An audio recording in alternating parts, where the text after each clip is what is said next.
and ensure that children are not hungry in the classroom, because the government is spending millions of rupees on the school infrastructure, uniform for the children, textbooks, salaries of the teachers.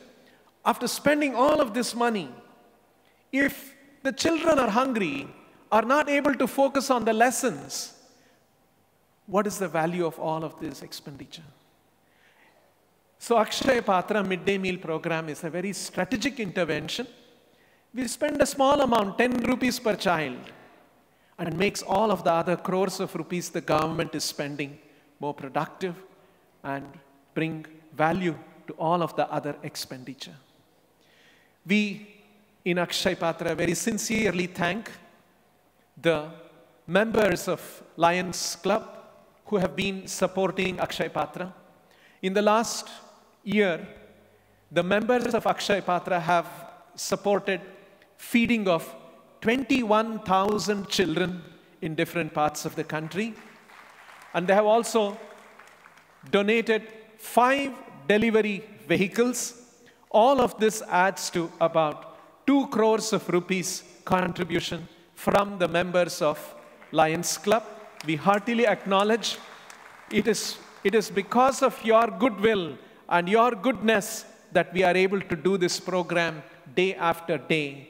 And I would also like to very gratefully remember and acknowledge the contributions of Lion Dr. Naresh Agarwal and Lion A.P. Singh for their continuous support from Lions Club to Akshaya Patra.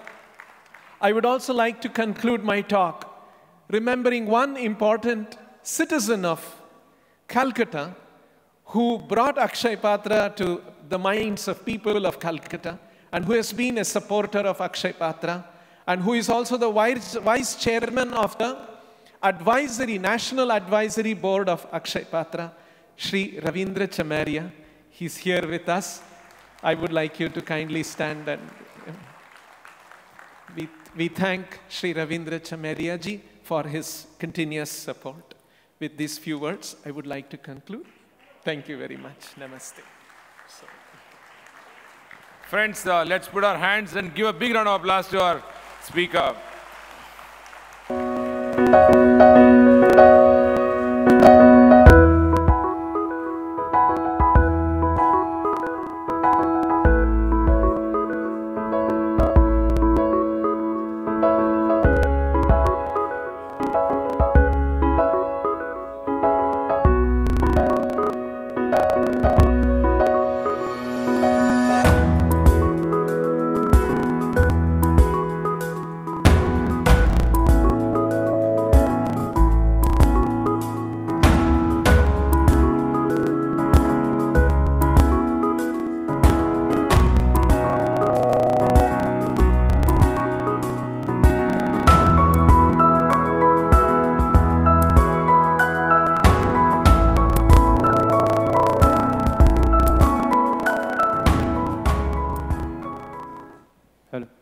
Doesn't the key to happiness lie in a plate full of tasty, nutritious meal?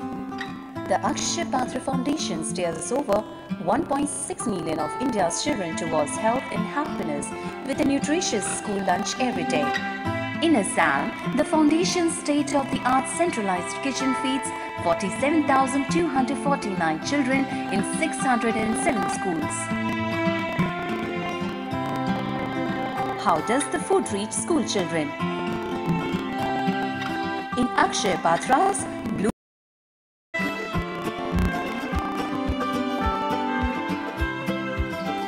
Lions Club International has made a valuable contribution to Akshaya Patra's Guwahati unit with a generous donation of 8 vehicles to deliver its meals to schools across the city.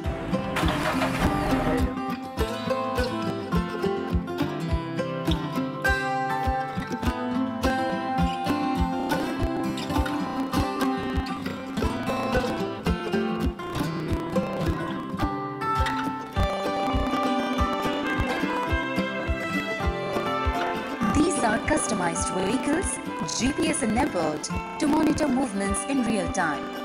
They also help the organization in route optimization so as to improve efficiency so that children have the meals served hot on time.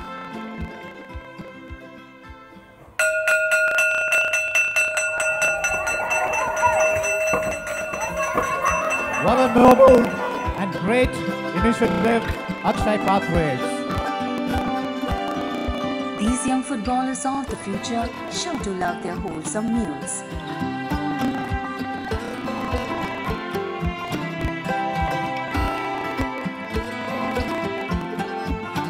Thank you for the bright smiles, Lions Club International.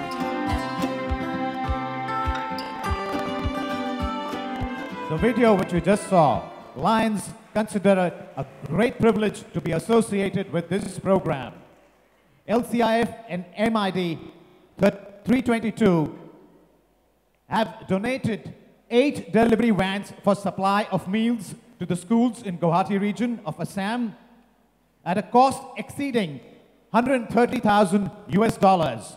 I would request International President Naresh Agarwal, LCIF Chairman Bob Corlew, and First Vice President Gudrun to come up on stage along with the leadership from MD 322 for the ceremonial handling over the vans.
Namaste, Lions.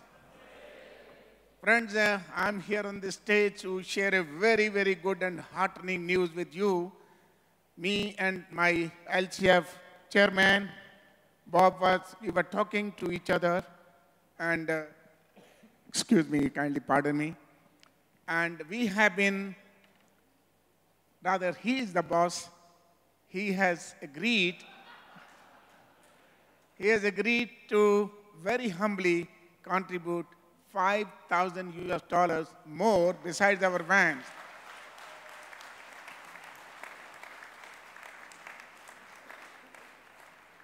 And friends, you saw the fleet of vans moving on the roads and streets. How happy the sense of spiritual satisfaction emanate in your heart and soul when you see that you Lions are doing such a great job.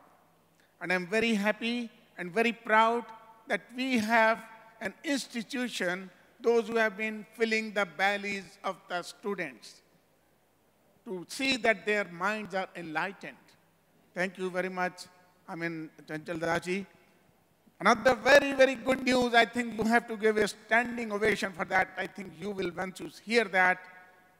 May I request Aruna Oswal to please come here?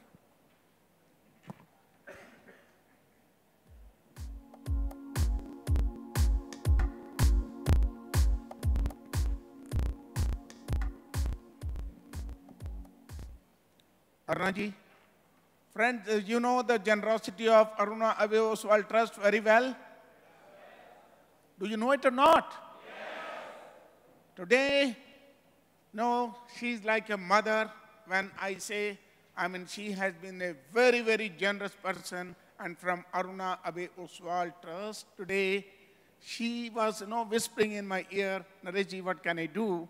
I said, I can't guarantee because my LCF chairman is here. I can't tell you what I can do from LCIF. But she said, no, from my side, I am announcing $100,000 for Akshay Patra.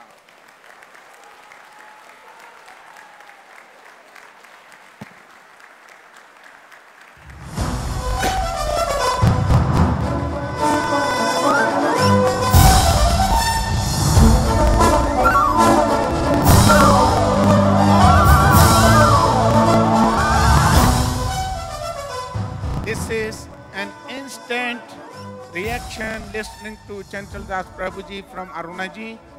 But we will find a way out how we give this money. But $100,000 is committed from Aruna Abe Oswal Trust. Once again, a big round of applause. Thank you. Another line member, Santosh Jain. Okay. 25 lakhs. Line Santosh Jain. Line Santosh Jain. Oh my gosh. Friends, I mean, you have to get up once again. Come on, Santosh ji. Satish ji. Another 75 lakhs coming from Jain Sir. To be given in 3 years for regular. Please, listen to me. It's for my friend from abroad is $350,000. 75 lakhs is every year for the next 3 years.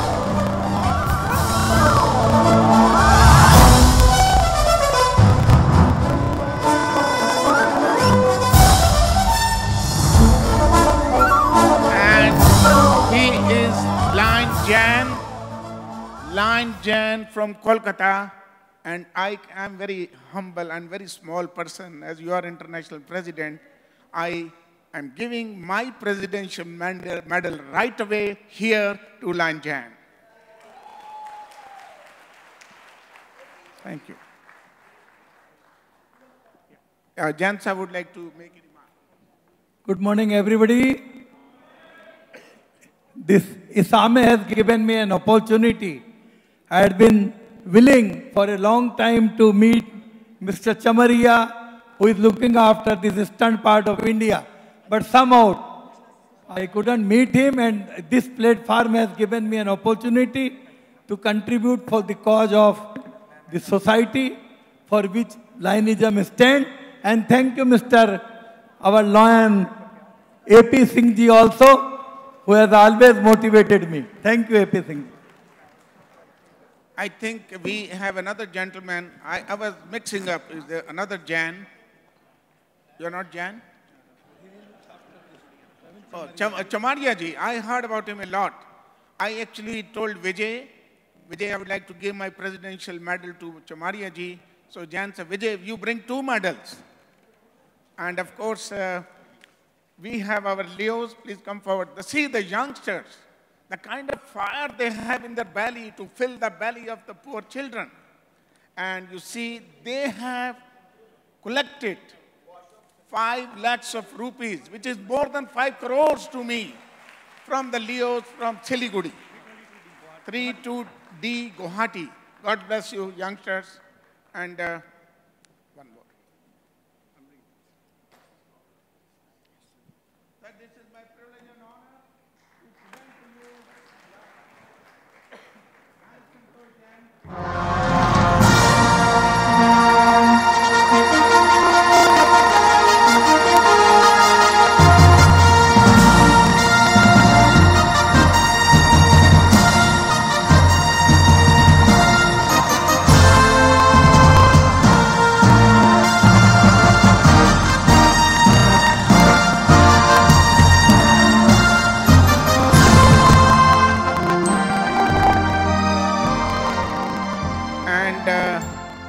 my leadership medal for the Leo president of Guwahati.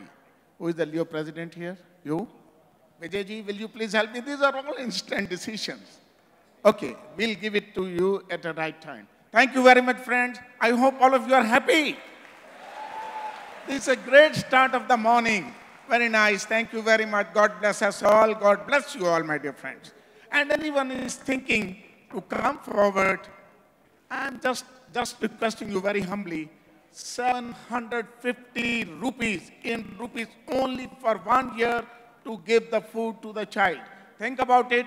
Give your names. I would like to be very happy to announce it that so many people have come forward.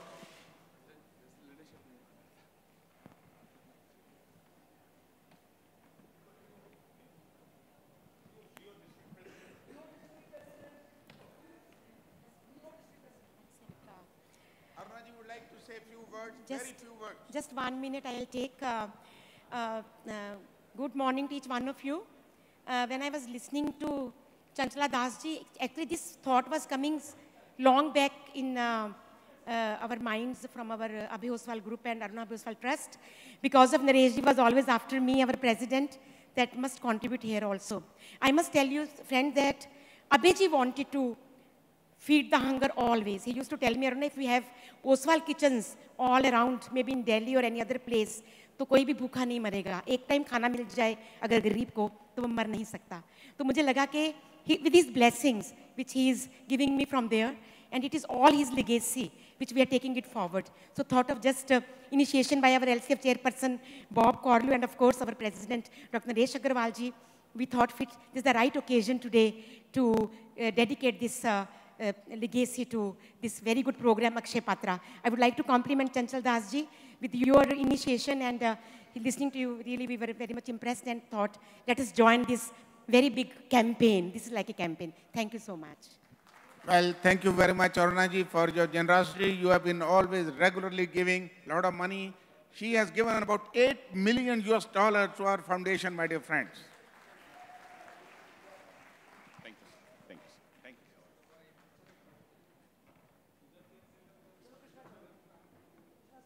Yeah. Thank you, Chanchalapati Dasa Prabhu, for your.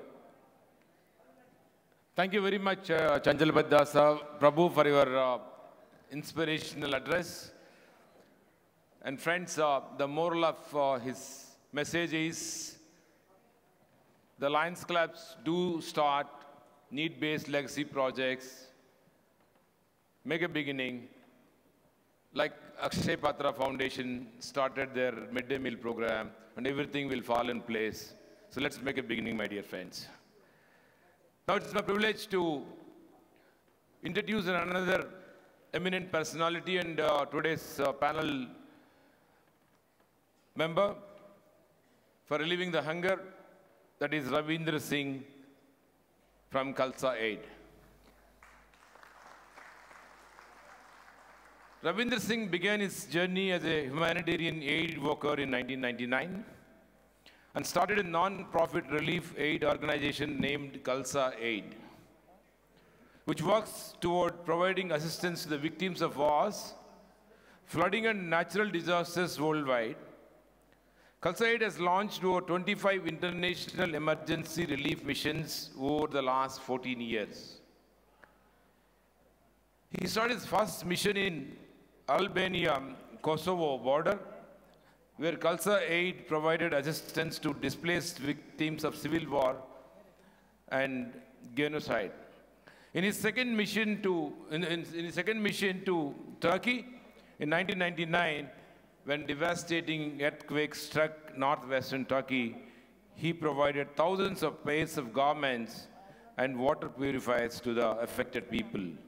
Since then, the humanitarian aid has been provided to suffering communities in Orissa and Gujarat in India, Rwanda, Bangladesh, Philippines, Albania, Yemen. My God, it's a big list, my dear friends. So many countries Khalsa Aid has been supporting.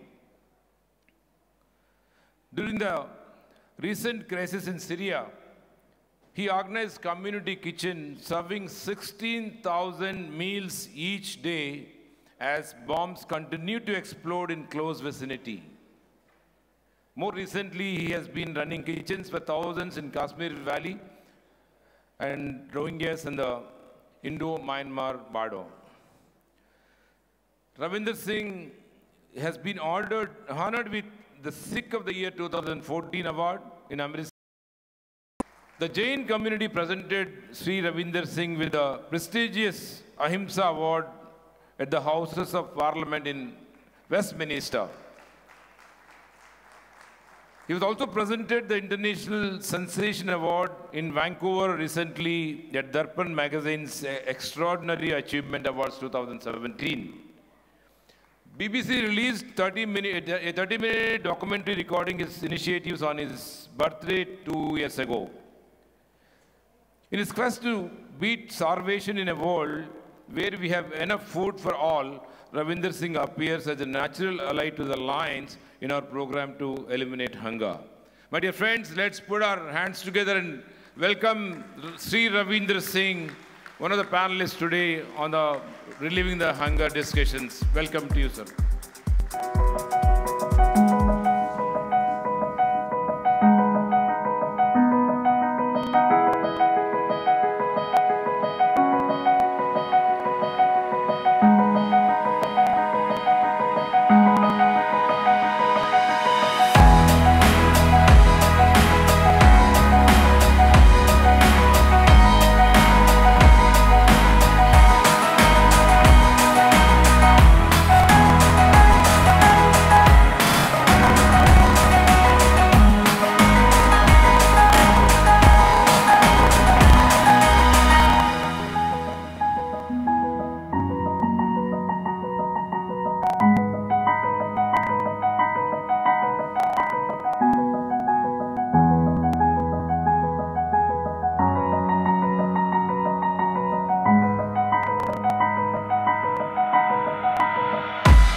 Sorry to interrupt before your speech.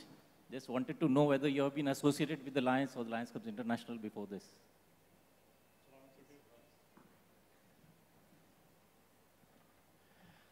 Good morning, and thank you so much to the organizers, Mr. A.P. Singh, who didn't give up trying to chase me to get here, or almost didn't, due to my mistake on getting the visa to attend. Thank you to the eminent members, to all of you guys here, and what an amazing organization. And it's so brilliant to see that you guys in India are supporting such a project for the children. And I think one thing we must get over ourselves as different organizations, we shouldn't be feeling jealous or pulling each other down. We should be building people like yourself who are doing something in the forefront without, which is unusual in this part of the world, asking for votes in return to be a politician. So a great achievement. So very interesting question. How did I know? How did I get to know the work of Lions Club? I admire the Lions Club. I admire all the grassroots organizations. In 2004, Boxing Day tsunami, I left my home in London in sunny Slough, and I headed towards Port Blair. And I landed in Port Blair with a suitcase, and I took a taxi to the main shopping area, the shops, and I started asking the shops, we come to help, need some help with the hotel. And after my second or third visit to a shop asking randomly for hotels, this gentleman stepped forward, Mr. Sandhu, an ex-president of Lions Club. He was so happy. He said, you come to help. I said, yep, we got the funds. We just need someone to assist us here. And he started talking about the Lions Club. I still didn't understand what was going on. He called a meeting. And within a few hours, we had these more than lions, the lion hearts got together from different business backgrounds. And they said, we're with you. Whatever you need, we will help you to deliver aid. You don't need no red tape. And then they talked about the Lions International, the Lions Club. It was an amazing partnership. We were achieving in the Tsunami Islands within days what organization couldn't do in weeks because of red tape. So we were negotiating good prices. We were delivering. We had made one phone call from a Lions member. The other Lions member is ready to serve. It's amazing. Your organization is exactly what the bigger NGO should be working with at grassroots level. It's an amazing organization because you are working through compassion from the heart. You are the people on the ground. You have clubs almost everywhere in the world. And you're ready to serve. So as an NGO, what I've seen, as a small NGO, what I've seen is when we go to work in, say, India, Africa, Pakistan, obviously you know the challenges, corruption's one, and overpricing.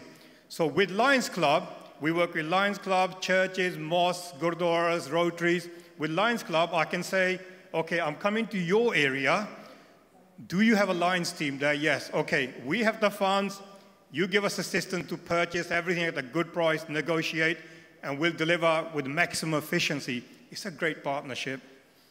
So that's how I got to know the Lions Club. And to this day, I'll never forget the help. Even today, we're talking to Lions Clubs around the world when there's a disaster.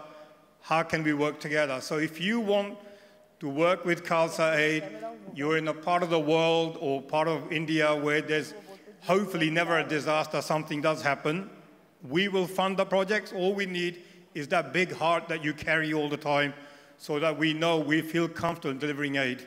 So wonderful work. I love your work. It's amazing. So, and look at the support you're giving the organization. But anyway, we only got a few minutes left. I don't want to go on and on about myself. This is not about self-importance, but we're talking about hunger. It's very difficult to appreciate talking on hunger with bellies full. So, you know, we are now sitting comfortably. We've eaten. We had good breakfast. There are people in this part of in this city who are still struggling. Our challenges as Khalsa Aid is beyond aid. We don't just deliver aid. We mobilize our community to look beyond race, religion, caste, the man-made barriers. We want to reach out without promoting who we are. We're promoting humanity. The Langar program set by Guru Nanak Dev Ji 500 years ago, that we serve everyone regardless of who you are, where you're from. We just serve and we don't ask questions, we don't put conditions on. That's what Khalsa Aid is all about today. And as I was landing in India, I remember coming to Kolkata early yesterday morning, and I could hear, obviously not in the plane, but in my heart, in my conscience, I could see there's billions of prayers are said every day across India, billions around the world. Yet, we don't seem to understand our own prayers. We don't seem to want to hear our own prayers. We don't want to act on humanity. We rather act for ourselves than for a whole humanity, like Khalsa Aid believes that recognize the human race is one. So I'm going to talk about a couple of things, a couple of case studies. In the recent few years, we have become very close to the Yazidi community. I hope you know the Yazidi community. They are a 7,000-year-old religion in Iraq and the surrounding area who have been persecuted by ISIS. A genocide has been committed against them. Thousands of their women were taken hostage. We've been there since 2014. When all the NGOs were leaving, we were going into the area to serve those people who needed us. And in the last 3 years, we're providing support to between 400 to 500 Yazidi women each month who have been rescued or escaped the clutches of ISIS, but they have lost most of their loved ones. There is individual stories of hardship. There is heartbreaking tales. The most recent one about hunger. Let me tell you how hunger affects different people in different parts of the world. 6 months ago, our Iraqi coordinator, Susan, contacted me in the middle of the night. She goes, Ravi, do you remember that lady you met 2 weeks ago? The one that we put on food rations? I said, yes. Now, this lady has 2 of her kids and her husband still held by ISIS. This is 6 months ago. and 2 of her kids with her in the camp. And Susan took me along to meet this lady to see if we can put her on support, food rations a month. So we not only put her on food rations, we also bought her a sewing machine, gave her a cloth to make money. 2 weeks later, middle of the night, UK time, about 12:30, I get a call from Susan upset about this lady, and I thought something's happened. It wasn't. That day, after 2 weeks, we put on rations. She told Susan that if we hadn't come that day to give her food for her 2 children and help her, she would have killed herself and the 2 kids. That is right now what's happening in the camps, in makeshift camps in Iraq. People are going without food. That little food ration went a long way. Now she's not only selling the cloth that we are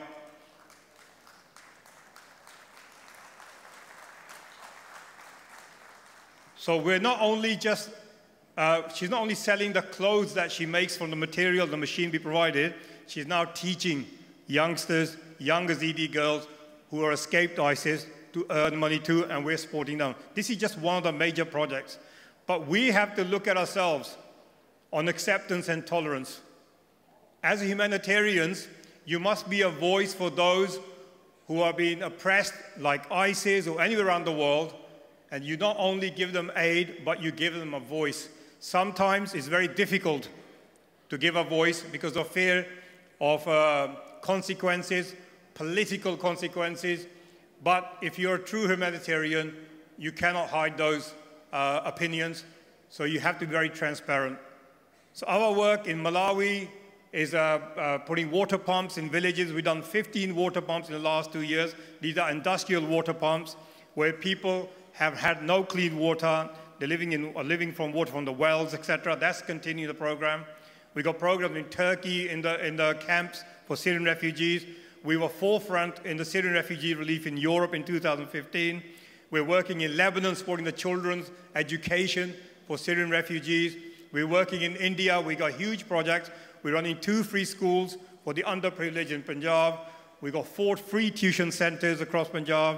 We've got 800 children being sponsored. So what we're doing in Punjab is what we are learning from our mistakes, strengthening ourselves to take it to other parts of India. And the next project, which I hope you guys will partake, and I would love to invite you myself to visit some of the schools, is to each school, in government primary school in India, in Punjab, to have a water pump, a clean water pump. It's amazing that there is no water for kids to drink when it's burning temperatures or it's polluted. It just doesn't, it's unacceptable. So I think we have to move as human beings, as humanitarians, support each other's vision, and your vision shared with Khalsa Aid can make a huge difference. So when we come to you, it's not saying like, well, we just want your funding from you. No, we would want your assistance. We want your support in other countries of the world, in other parts of India, to do what we're supposed to be doing as humanitarians, helping those who don't have that fortunate upbringing or privilege like we have, are from underprivileged backgrounds. Our work today, right now, as we speak, continues in several countries, and mostly, again, when I was asked to speak here, I was asked to attend this by Mr. A.P. Singh, was to give you my opinions, my thoughts, my experiences around the globe. And sorry to say, we are living in extremely challenging times when it seems in other parts of the world, even in the West where I'm from, where we become pointing fingers at every Muslim as a bad person. That is not the way. We need to now reflect our actions. We need to look at humanity. We need to fight such oppression, such prejudices. In the UK, we're taking the lead that we're all one in this world. And the only way you're going to answer hate is through love, and I believe that through our work. When people say to me, Ravi Singh, why are you helping Muslim refugees? When people say, why are you helping Muslim refugees? We're not helping Muslim refugees. We're helping refugees.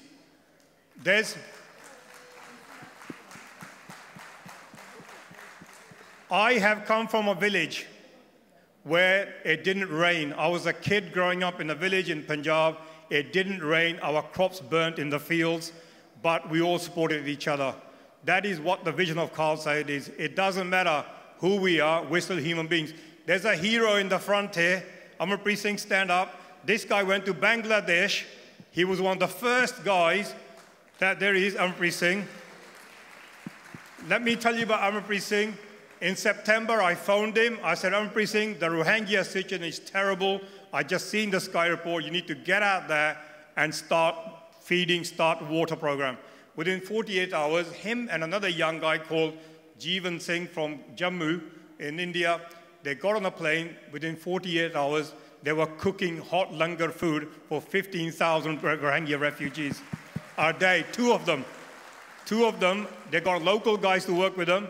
Then Amarpreet Singh called the rest of the India volunteers, and within days, 35,000 hot meals a day were being cooked, fresh meals, nutritious meals for the refugees struggling. Again, I had messages, why are you helping Muslim Rohingyas? I said, no, again, we're helping human beings. And I think that it should be the answer to all. Hate is through love. The world is changing. Khalsa Aid might be a Sikh organization. We're faith-based, yes, but we're anything but. Our program for first 10 years all over the world, we didn't even enter Punjab for 10 years because we believe in Sarbat da Pala, which is Guru Nanak Dev, your teacher said, well-being of all. The Sarbat is a world.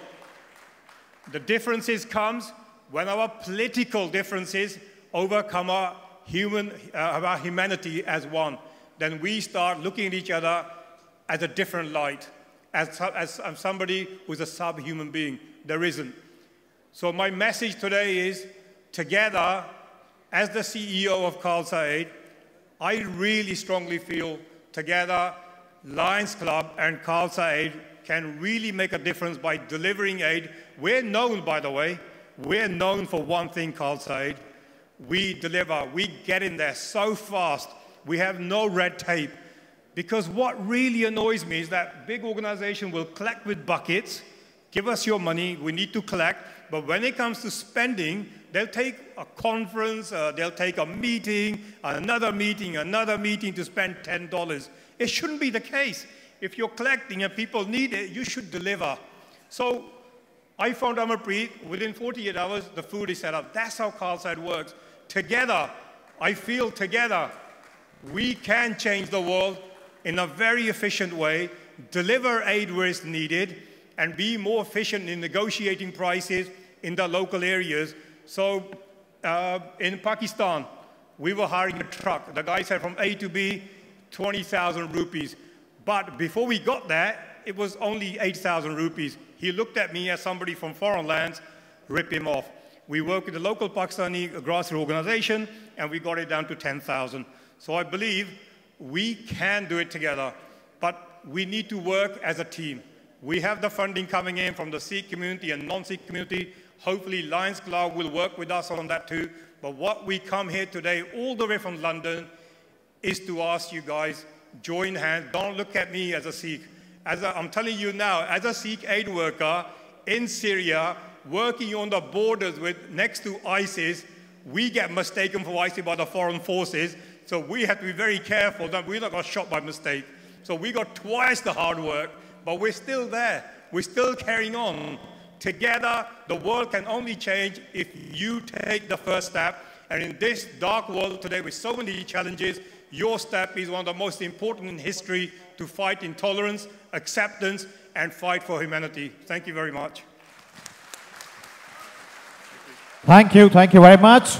May I now on stage International President Dr. Naresh Agarwal, LCIF Chairman Bob Corleo, and the host committee to felicitate such great and noble souls.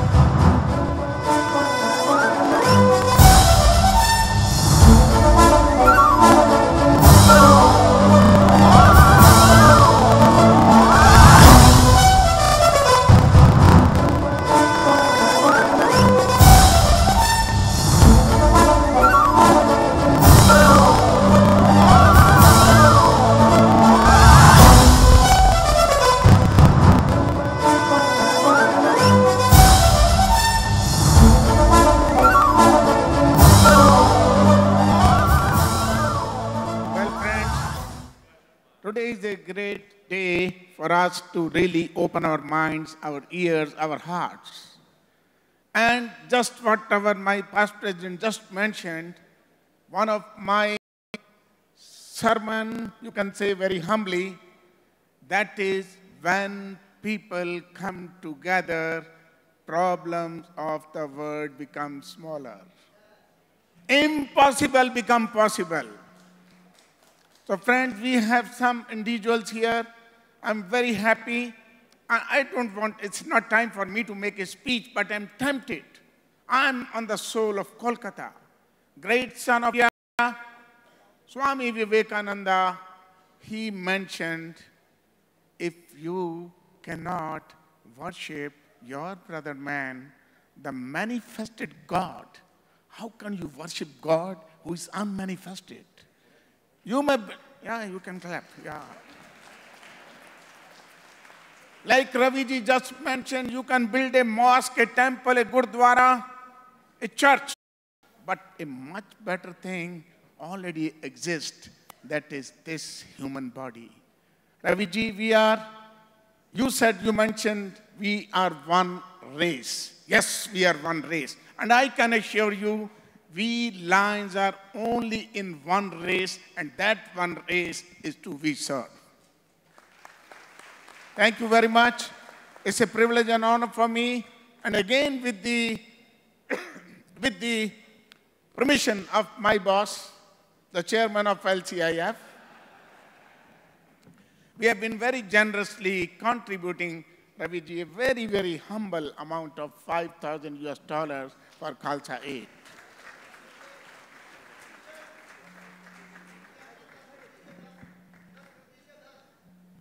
$10 कर दीजिए sir. चलिए, मुझे मालूम नहीं है कि chairman कितना बोलेगा।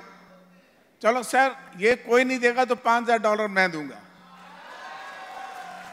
Chairman, there is a request to make it 10,000. Oh, well, thank you so much. I appreciate that thought. Thank you. We'll work on that. Thank you. But anyway, we are committed 10,000, maybe from anywhere coming, at least I will be contributing personally 5,000 if that happens.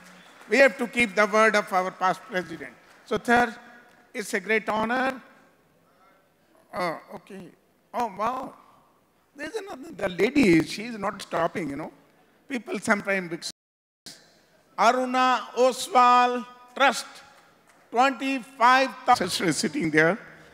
$10,000 from Tej Brothers and Naresh Agarwal once again.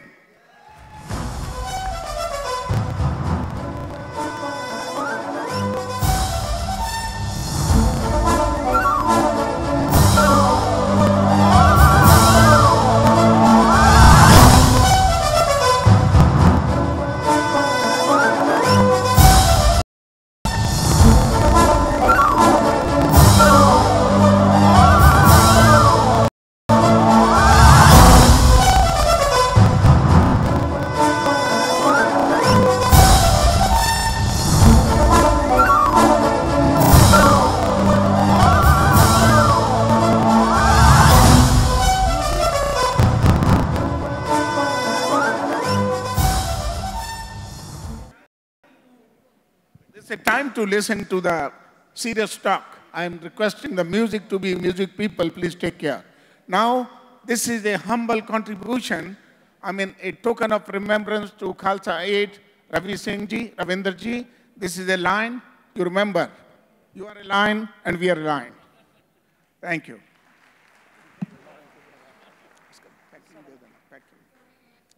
May I request Chanchala Das Prabhu ji? Chanchala Das ji, please. This is the token which you should keep it in your, whatever the best place you think, and which reminds you of the lines. Thank you. Thank you very much. Thank you very much, friends. I think we are getting a little late. Our very revered sister Shivani is waiting for us, and I hope all of you are waiting for her. Thank you.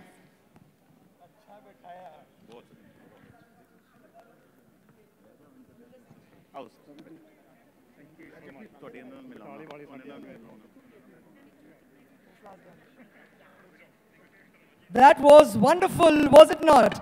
You just saw the generosity of the lions of the world. Thank you, each one of you, for all that you do. As we move, we have with us so many individuals who support us, and most importantly, those without whom the lion volunteers probably could not make or do what they do. May I call upon stage the treasurer of Lions Clubs International, Katie Rizzo, to be recognized, please. Katie Rizzo.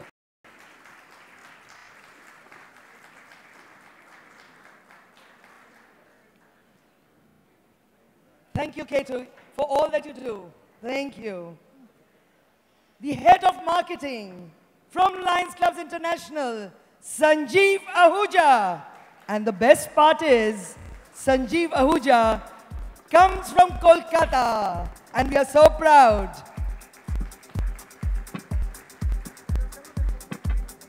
The gentleman whom every lion of Isaame knows. The gentleman who brings the finesse to everything that we do. The gentleman who is always there to support, and we are very grateful to the support of Lion Dr. Neville Mehta for all that he has done to make this Isaame Forum what it is. Dr. Mehta, would you please come up on stage?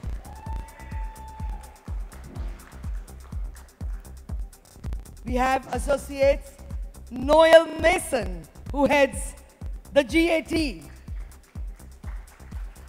Michael DiMaria for the GEST, the Global Service Team.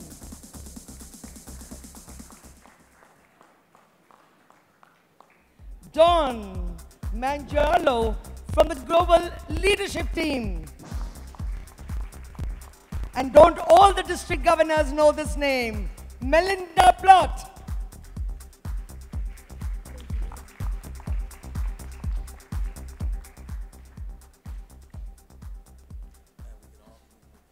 From Mumbai, Mr. Jairam Sonpar.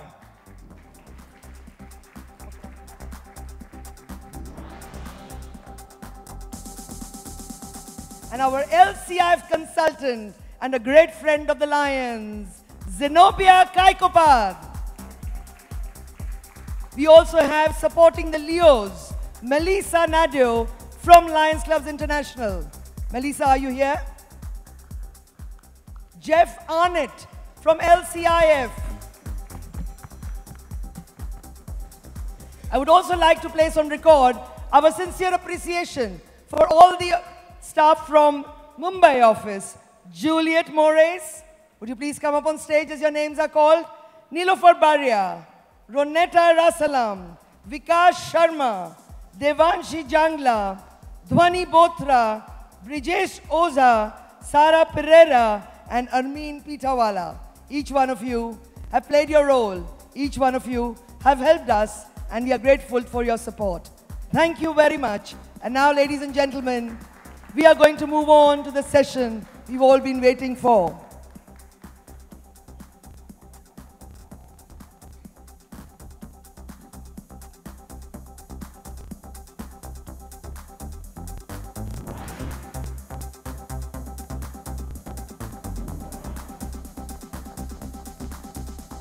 This morning, we have with us Sister Shivani. We are grateful to B.A. Nandkumar for his support. To introduce the soft but strong motivator, Brahma Kumari Sister Shivani, may I call past International Director Raju Manvani on stage, please.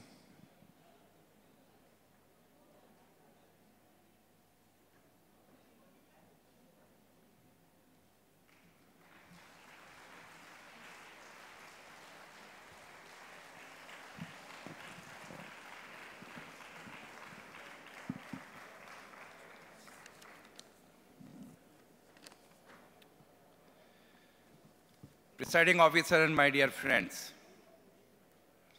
today we are truly privileged and blessed to have among us a unique individual, world-famous personality, motivator and inspirer, the many great things all rolled to one who I am proud to introduce to you. Sister Shivani, born Shivani Verma as an electronic engineering graduate and gold medalist from the Pune University. She served as a lecturer at the Bharati Vidyapit College of Engineering for 2 years. She decided to give up the materialistic life and joined the Brahma Kumari's World Spiritual University in 1995. Became an inspirational speaker and a spiritual teacher and came to be known as Sister Shivani. A well-known figure around the world, she has been conducting motivational courses through public seminars and via television since 2008. Her show Awakening with Brahma Kumari is aired daily on Asa channel and has followers the world over. She travels a lot promoting the Brahma Kumaris at charitable events, encouraging organ donation and parenting programs. Her TV series, Happiness Unlimited with actor Suresh Oberoi, was adopted into best-selling book. She was honored with Women of the Decade Achievers Award by All Ladies League for excellence in the empowering spiritual consciousness in 2014.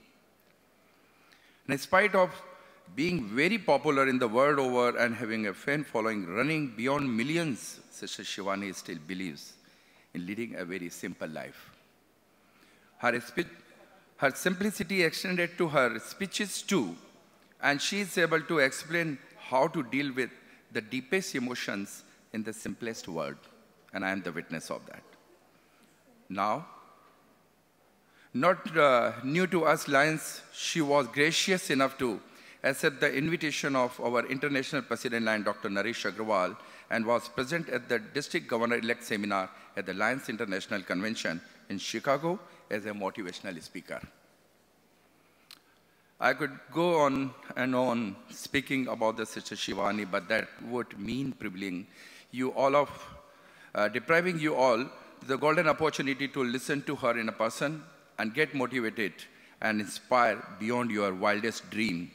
Ladies and gentlemen, my dear fellow Lions, it is my personal pleasure, privilege, and honor to present you Sister Shivani, because God has gifted a few human beings like that automatically we get up, we bow ourselves, and we feel that, yes, here is Sister Shivani.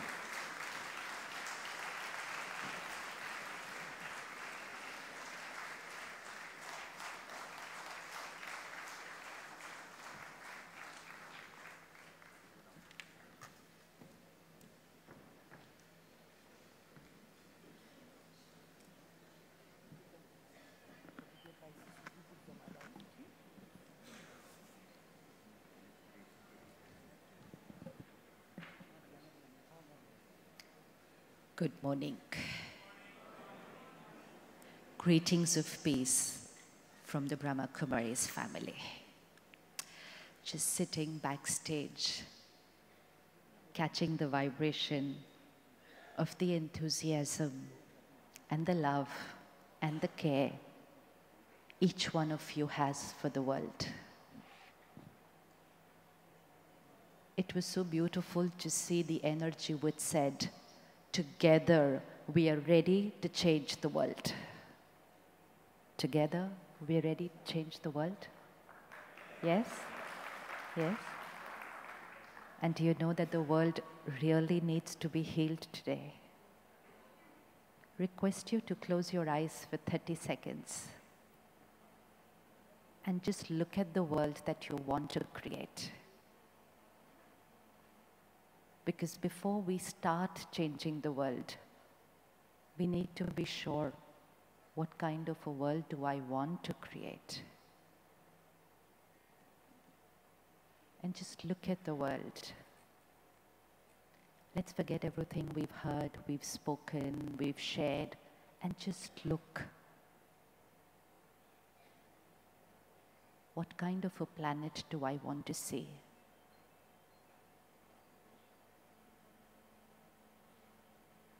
What's the energy in the air?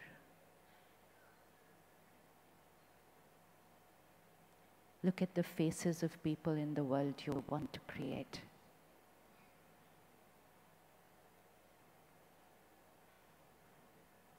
How do I want each one to be?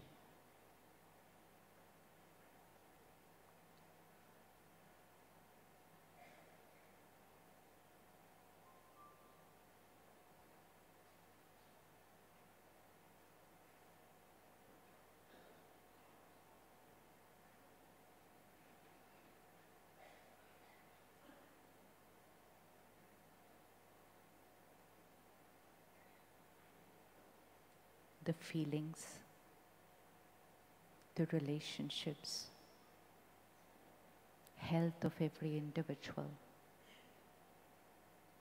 the collective consciousness of this world.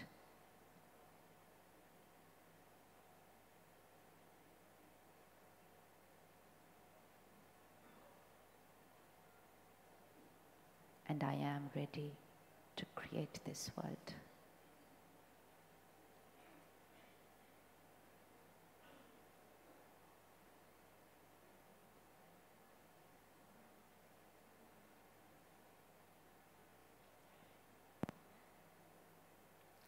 Thank you so much. If I take the liberty to guess the kind of world that each one of you must have seen, I'm sure each one of you must have seen a world where everyone is happy. Do you want to see a world where everyone is happy? How many of you want to see a world where everyone is happy? Sure? Happy? You want to see a world where everyone is at ease and peace and contentment with themselves. You want to see a world where there's harmony, unity, respect, and acceptance for each other. You want to see a world, in India, a very beautiful word in Hindi, Vasudeva Kutumbakam, where the world is one family. Are we ready to create a world where the world is one family?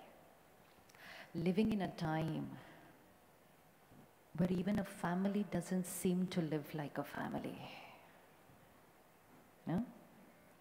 We're living in a time where even a family doesn't seem to live like a family, but together we have the power to create a world where the world is one family. And here we are together because collective consciousness can change the world. When we say service, seva, we still have to utilize the complete power of service. We are doing wonders, but there's something much more that we can do. Service means to give what I have to those who don't have. Simple? Simple equation. To give what I have to those who don't have, which means to share what I have with everybody else who is in need. So if I have money, I share my money with people. If I have a skill, a talent, I share that with people.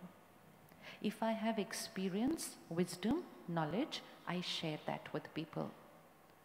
So service using money, which is called dhan ki seva, power of money in service. Service using words, vani ki seva, power of words.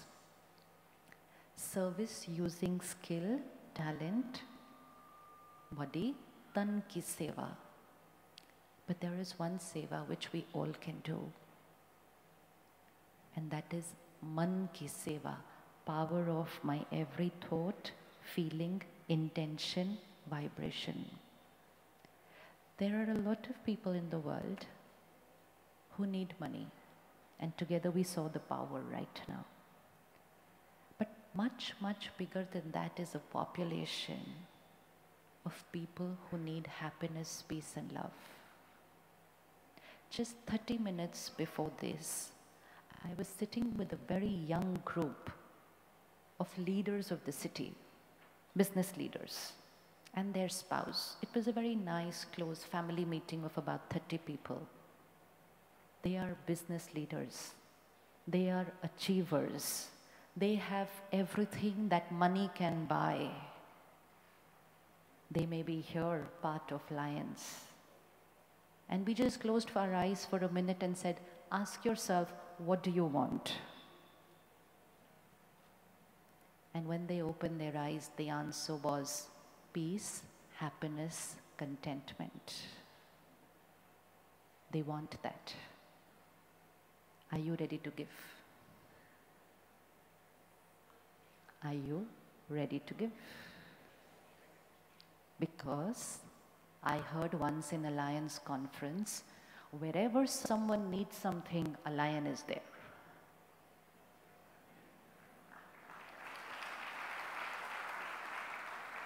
And that young brother looked at me and he said, sister, anytime, anywhere you think somebody needs something, we Lions are there. I said, you're sure? Be careful before you say that to me. He said, yes, we are always there. And I love that purity, that power, that conviction, that intention to share, to serve, to give.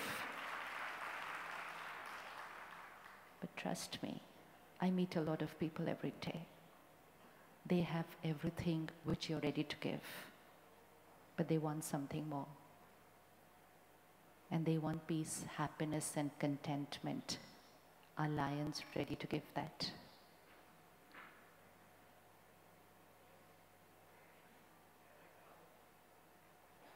While doing everything that we are doing, can we give peace, happiness, and contentment to every being in the world because they all want it? What we want outside in the doing is different, and what we want outside in the being is different. Along with eradicating poverty from the world, along with eradicating disease from the world, are we ready to eradicate depression, unhappiness, sorrow, stress, terror, and violence from the world? How much ever you try to eradicate poverty, if there is terror and violence in the world, we will continue to have such camps and we will continue to have people who are in pain and need food. Let's address the root. Let's eradicate terror and violence from the world. Can we contribute towards eradicating terror and violence from the world? Can we do that? Can we do that? Let's see how we can contribute to eradicating terror from the world. And then take a decision today, because we're all together, that how I am going to remove terror from the world. Each one of us here, the mind, the creator of every thought and feeling, is a radiator of energy.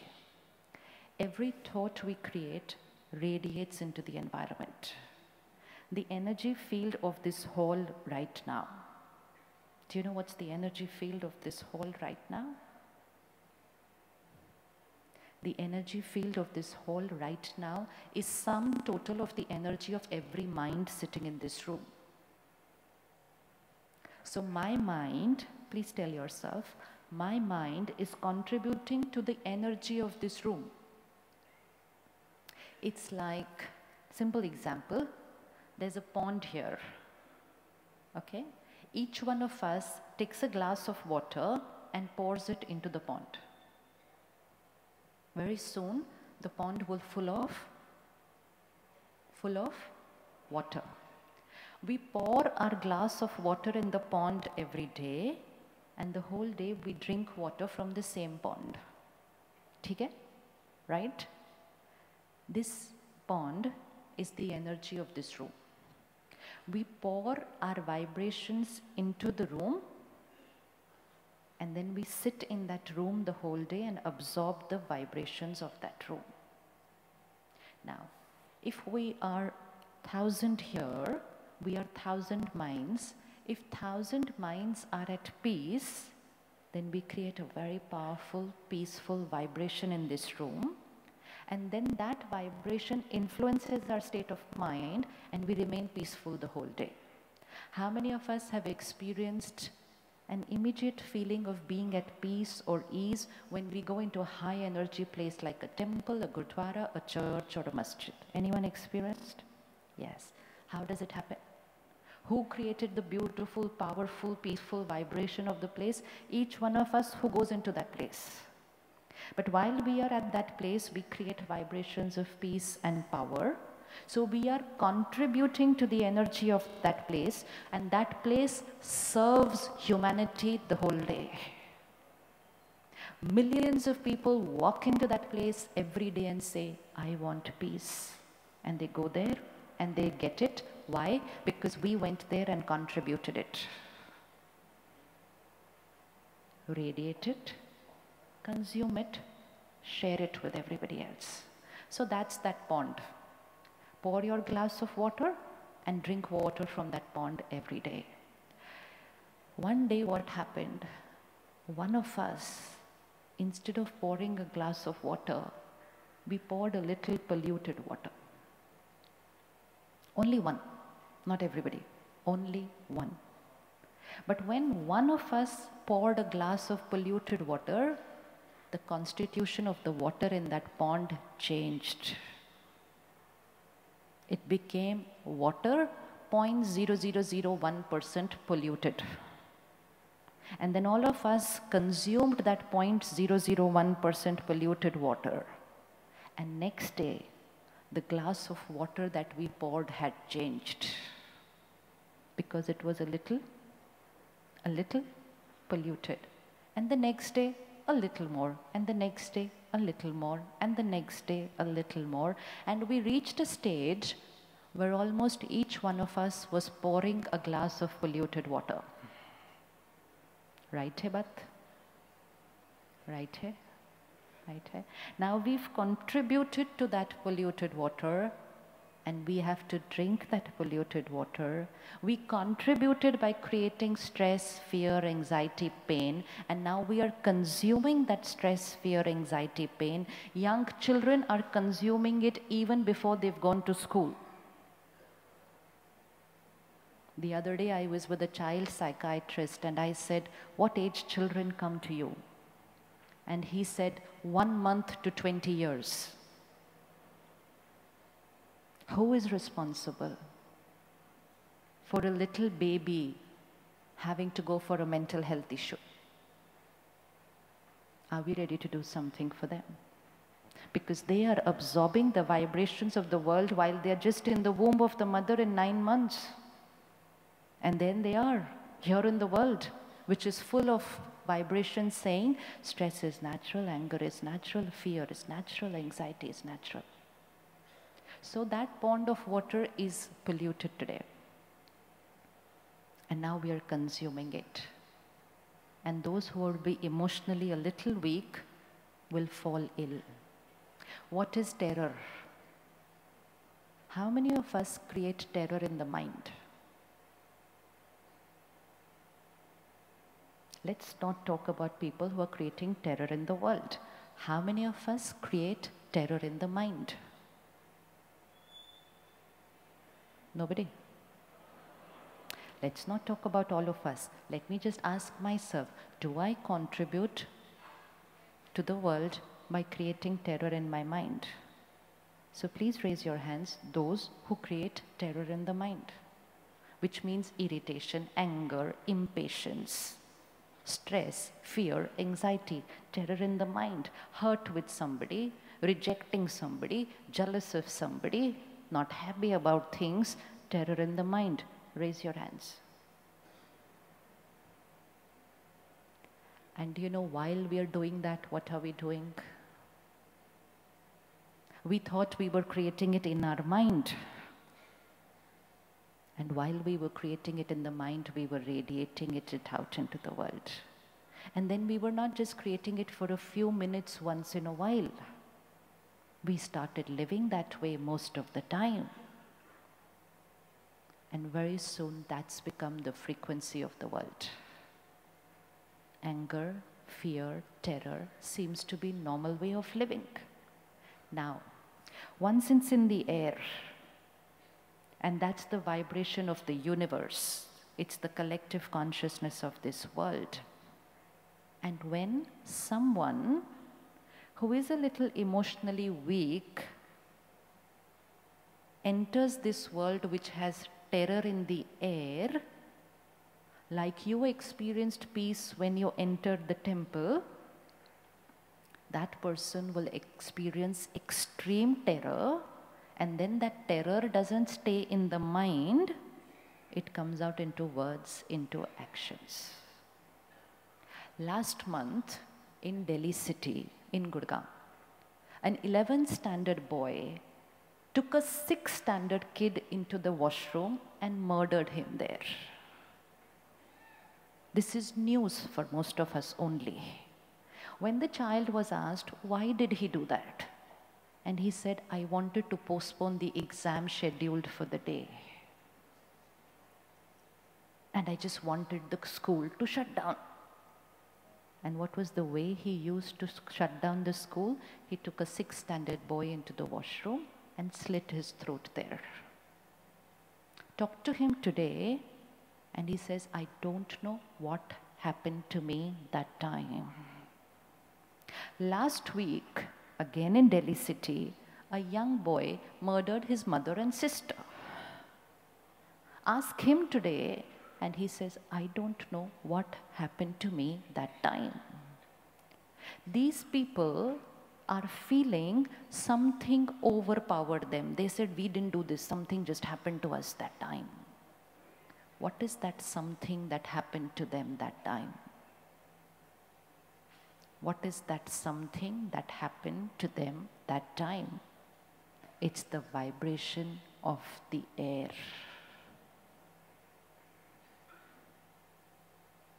Delhi city right now environmentally is going through air pollution. Who is responsible for creating the pollution? A huge chunk of society. But some people who are physically weak are in hospital because of that. Who created the pollution? Somewhere else. Who fell ill? Someone else. Who created the terror in the world? Someone else. Who absorbed it and created the physical terror in the world could be someone completely different. And we sit across our television screens and say, how could this child do this? We don't say, I contributed to this child doing this. The day I tell myself, I contributed to this child doing this, I contributed to this parent losing their 6th standard-old child, today I will stop creating terror in the world because I want to change the world. I want to change the world. If all of us started creating peace while we were working,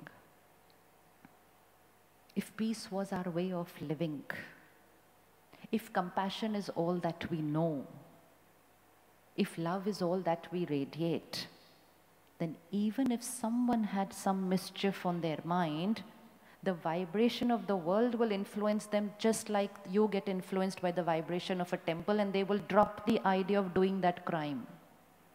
There's completely two different options. Somebody could strategize a crime and get influenced by the peace of the world. Somebody could just be a student in school and get influenced by the aggression of the world and commit a crime. Who is going to change the world? Is it possible to be at home with family, work, be part of Lions, serve the world, but do it all without a slightest element of terror, aggression, anger? Because then you are truly serving the world, and not just few people, but just serving the entire planet. Serve the entire planet. Don't serve only those who don't have money. Serve those who are extremely wealthy but not happy. Serve everyone. Is it possible to just quit one addiction today? And that lions never, ever get angry.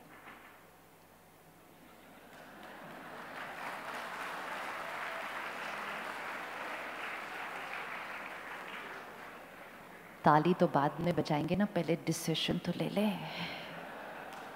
First take the decision, the determination to implement, and then you appreciate yourself.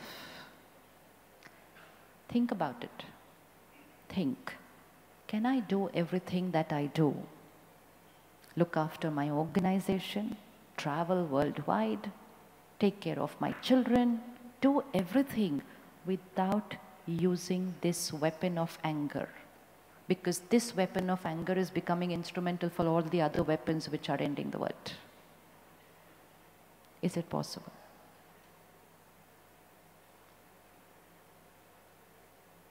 I'm waiting. Possible. Possible. No trying. None of you ever tried here just now when the other panel discussion was going on. You just came up and you said, yes, yes, I'm ready to give and I'm ready to do. Trust me, this is easier than all the other projects you do.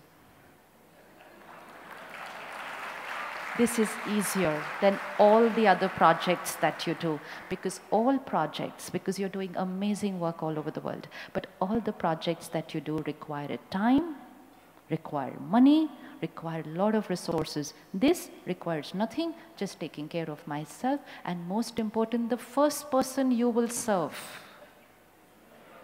Because you haven't put your name on the list of people you need to serve. That's the first person you need to serve, is yourself. The first person you serve will be you. The next people you will serve will be your family. The third set of people will be where you work. And fourth, you're radiating it to the world. Benefit is many, many folds. If you are happy, then you will be healthy. Or if you're healthy, then you will be happy.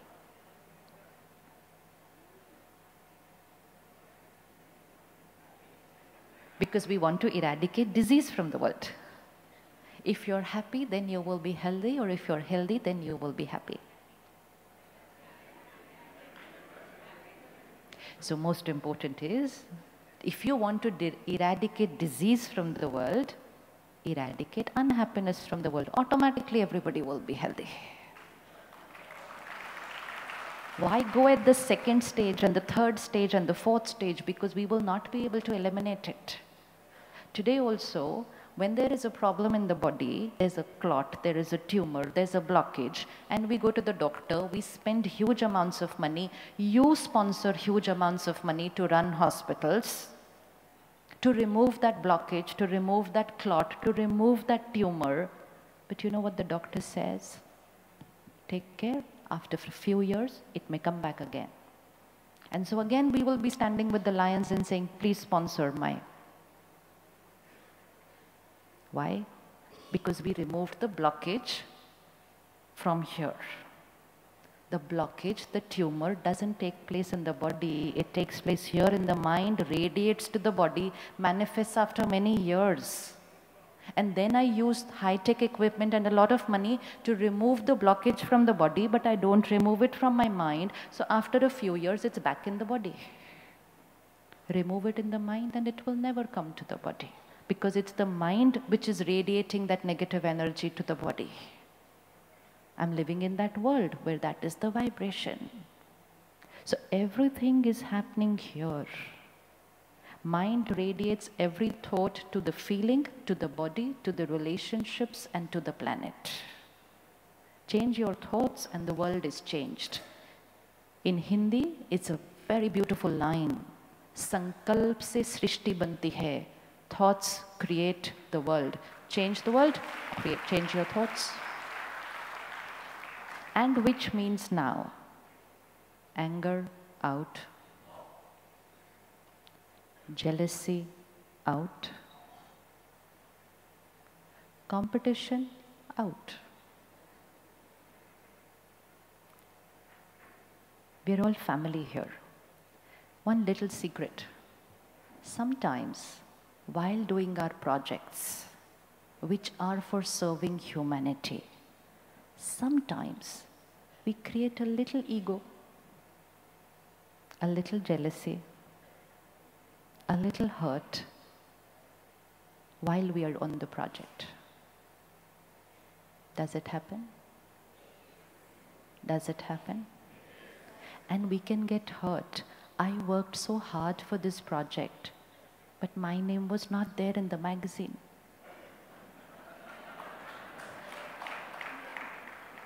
And I was not felicitated on stage. And they didn't even announce my name, and they just said the president did it all. And I was not even elected as president next year in spite of all my contributions that I made.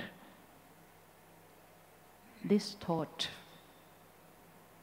this feeling, this intention, this vibration, the project must have been done to serve the world, but my energy has depleted me and the world. Seva. Service in Hindi is seva.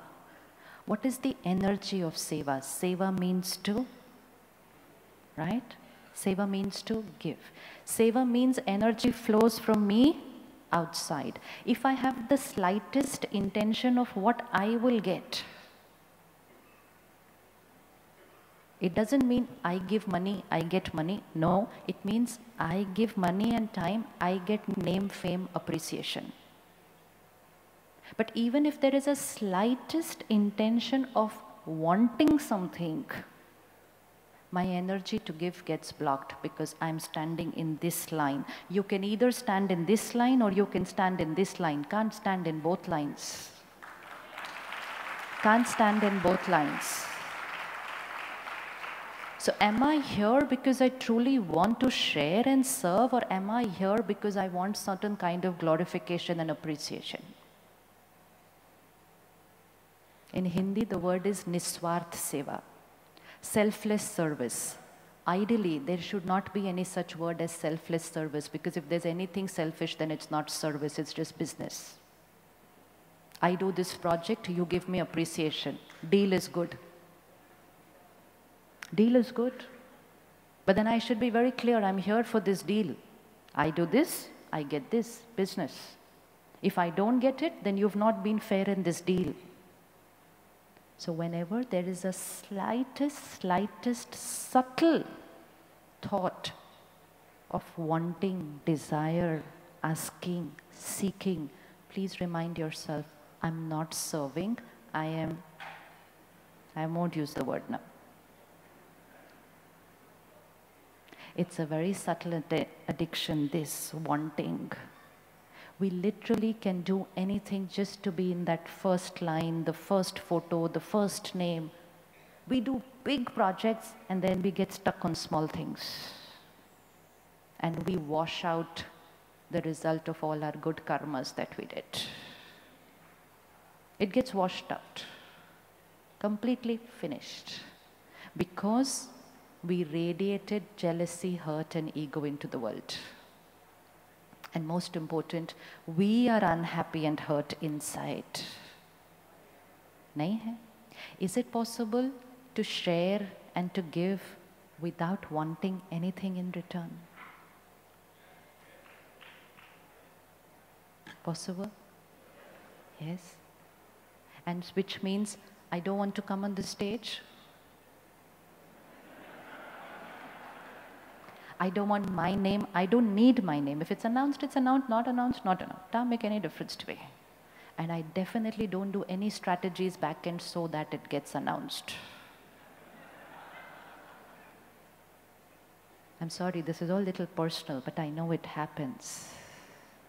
Because we're unaware and we feel this is the right way to do, because everyone is doing it. Everyone is coming in the front, everyone is becoming so-and-so, everyone is becoming this. Why not me? I did so much. And then I need to ask myself, why did I do it? I did it only and only and only because I wanted to share. After sharing and doing so many miracles, please never go and stand in this line. Otherwise, we will need to do another project. Project to give all those who are standing in this line. Never ever. It's a very subtle thing because it's in the air, and so we will suddenly get that thought, and I just need to pause and ask myself, what do you want? Did you come here because you wanted something, or you came here to be able to share something. Because if I don't check, it's a very, very subtle addiction to want, want, want, want, want. And then service is a closed chapter. It's seeking, not service. We can either be serving or we can be seeking. We can't be doing both things. So lions only. Lions only serve. So you put it for your personal motto that I need no appreciation, position, glorification or publication. Nothing. I need nothing. Because then you are radiating that unity, love and respect into this hall. Otherwise we could be sitting here, right here, planning of what we can do for the world, but unhappy inside. And that's why sometimes our wonderful organizations which come together to serve could have issues within the organization. The energy of an organization which serves will need to be unconditional love, acceptance and unity for all its members. Unconditional love, acceptance and unity. So we create a model of what the world should be like. Only then we will make the world that way. We'll have to create that model first. No. That we create a model. Here we are, a Lions Club of a particular town, small club, 50 people. But 50 of us, unconditional love, respect and acceptance for each other. Now we create that model and then we take it to the district level. So now we are 2,000 of us creating this, and then you take it to the international level. You're changing the world. We're changing the world. Creating models so that next time we'll have slideshows saying how we change the energy of our club, how we change the energy of our relationships, and thereby we change the energy of the world. We need to protect and heal the world. It's in pain. Let's raise our frequency. The organization is called Lions, but let's start calling ourselves the angels of the world. Angels. Angels who need nothing, because angels are egoless.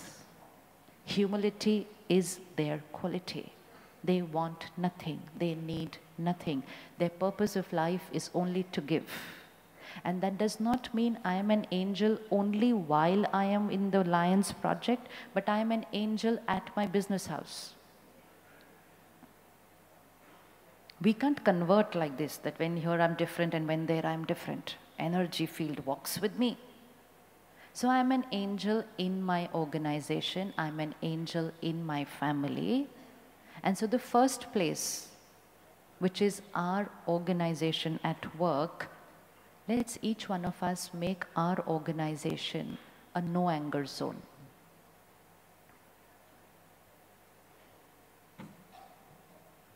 Your company, your organization of 50, 500, 5,000, 50,000 people. How many of you have organizations which are no smoking zone? It's not allowed to smoke there. No one is allowed to smoke there while they are there from 9 to 7 in the evening.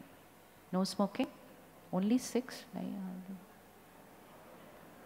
We don't raise our hands because we say, "Acha, wo to har jagah." Why did we do that? Till few years back, people were allowed to smoke wherever they want to smoke. Why did we make them as no smoking zones? Because we said your smoking is damaging other people. Your anger is damaging other people. If one person creates anger, 10 people around him or her live in fear.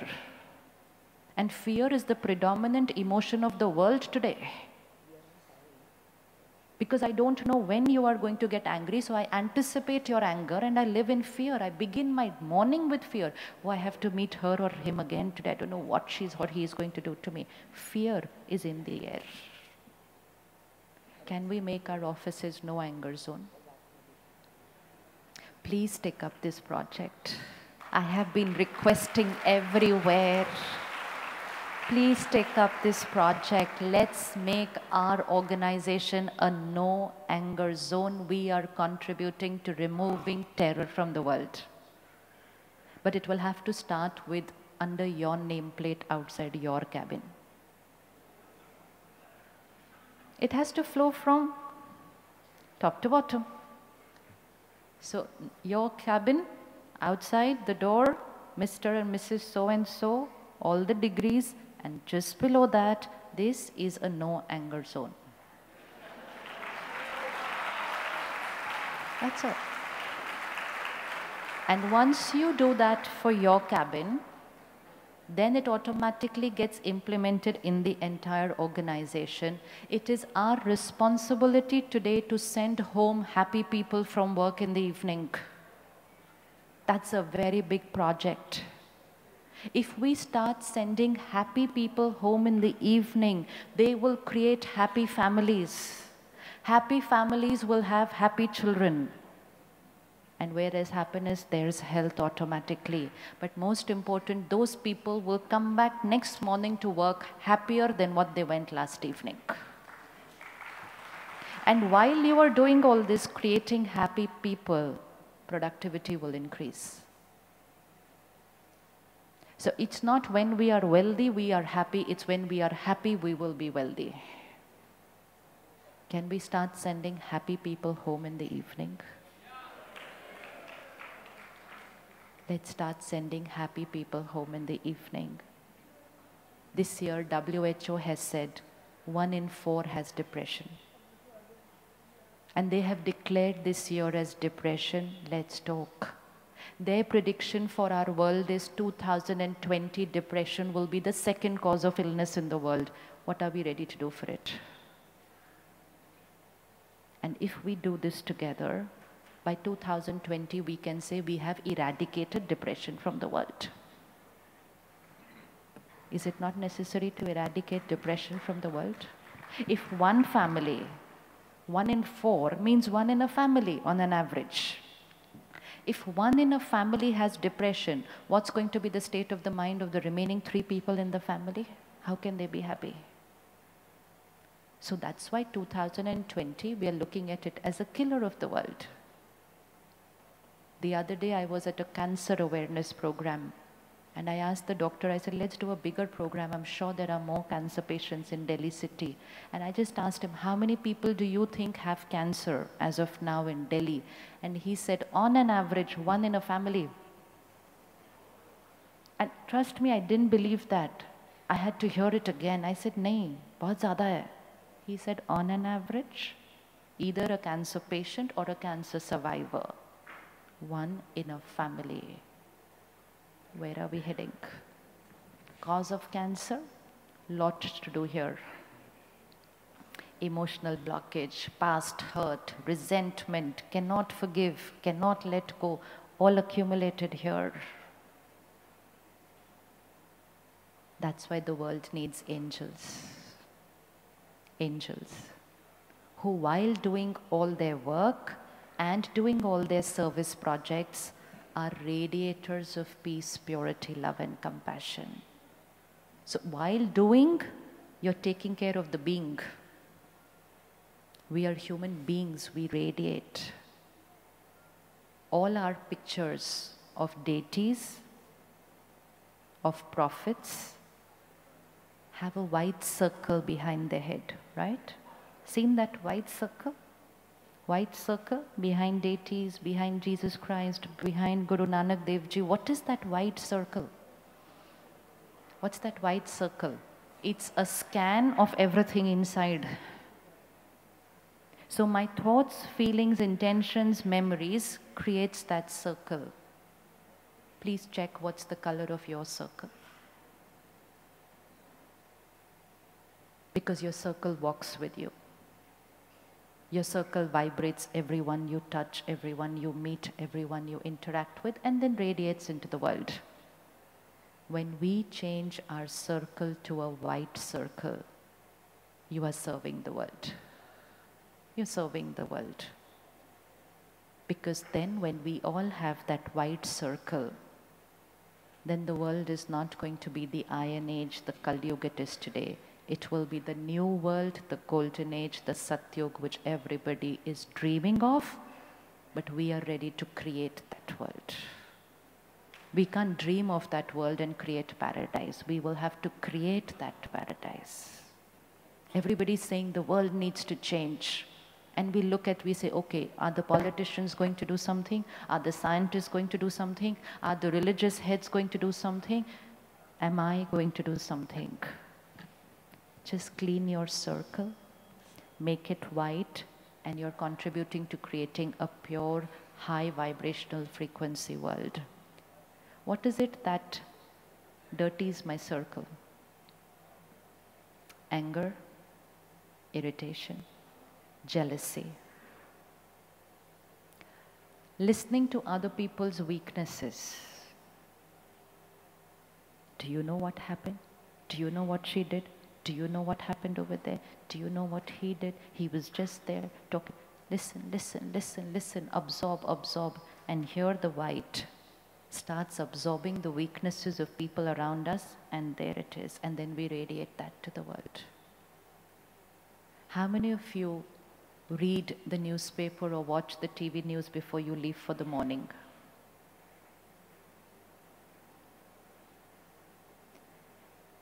Easiest way to change the color of your circle.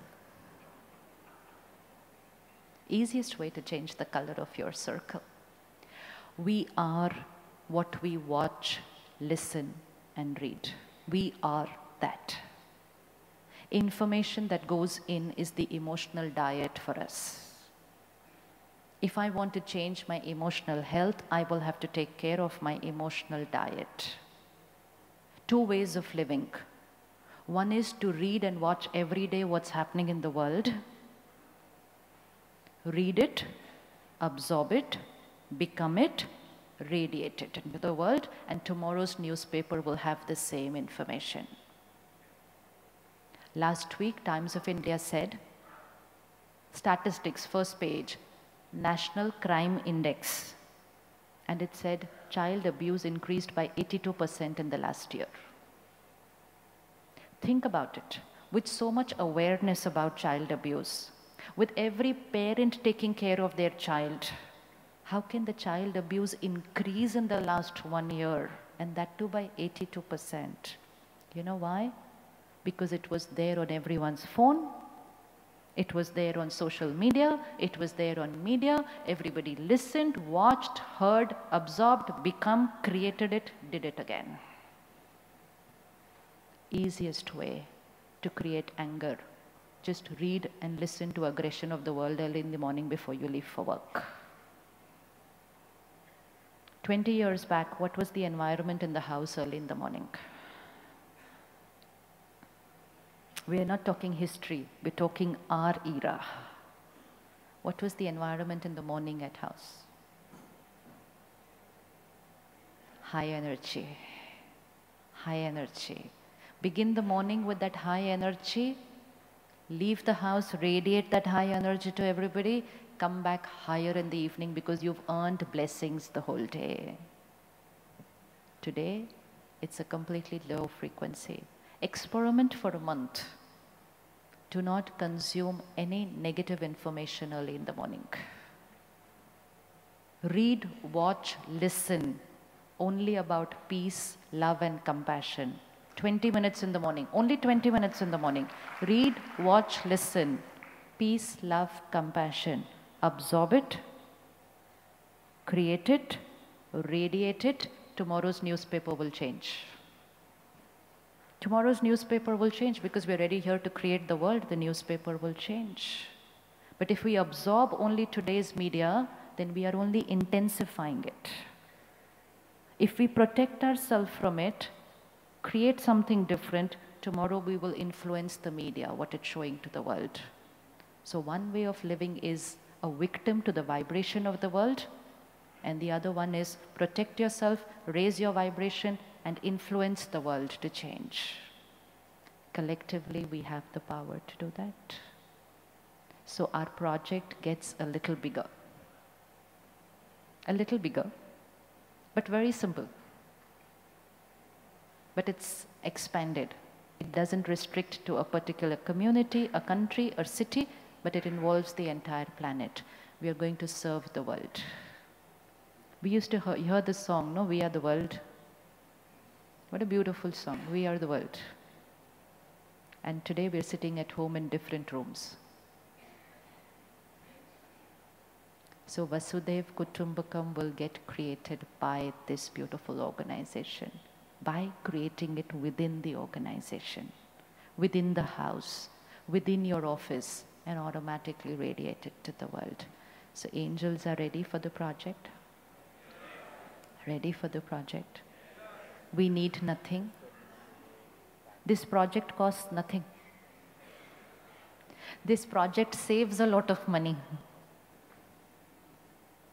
And we need to do nothing, only one thing: take care of your mind while you are doing everything that you are doing, and give 30 minutes to yourself every morning to nourish the soul and the mind before you get into the doing. We are all focusing on the doing without taking care of the self. Last month, the oath which the doctors take in Chicago, there was a paragraph added in the oath saying, self-care before you care for the world. Because we know, we're seeing what's happening today in the medical fraternity. They are in so much pain. They're scared to walk into the hospital. They're scared before touching a patient. They don't know what the consequence is going to be. And all this happened because they were so busy taking care of people that they did not take care of themselves. So when we want to serve the world, we will have to first take care of ourselves. So immediate project, no anger zone. No anger zone. We will do everything that we do, but we will be at peace, ease, patience. And for that, just half an hour for yourself every morning. Only half an hour for a good, pure, positive, emotional diet. Hey, half an hour. We have 30 minutes every morning. 30 minutes every morning. After every 1 hour, pause for 1 minute. Just a minute. After every 59 minutes, pause, one thought. I'm a pure, peaceful soul, angel to the world. Consciousness. I accept each one as they are. 30 seconds, 40 seconds to charge the mind before the next 1 hour. All that it takes is 1 minute of rest and reflection after every 1 hour to be happy and to radiate happiness to everybody all day.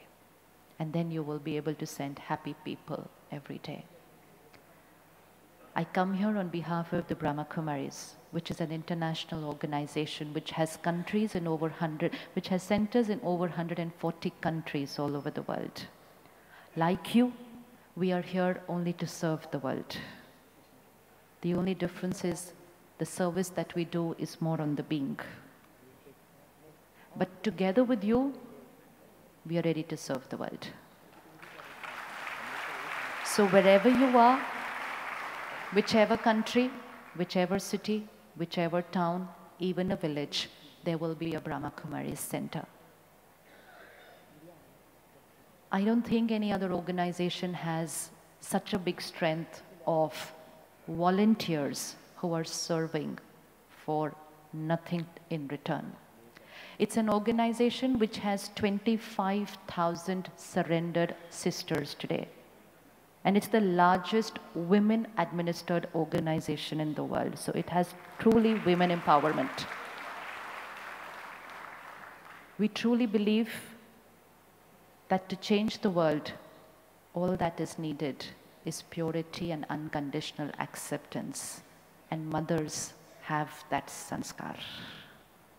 To love. To love. But we all have it. Each soul has that sanskar. To love, to nurture. So the Brahma Kumari sisters and brothers are available all over the world. They are your hands. You can use them for any service, any project, and anything that you want to do in any part of the world. They are always there with you. I also would like to invite you to Mount Abu, which is the international headquarters of the Brahma Kumaris. So next time, we can have a conference there. But,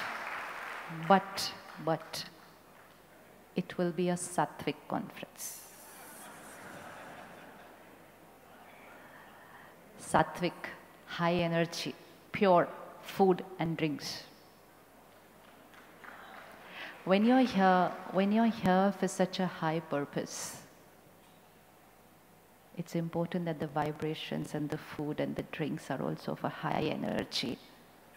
As is the food, so is the mind. Jaisa anna, vaisa man.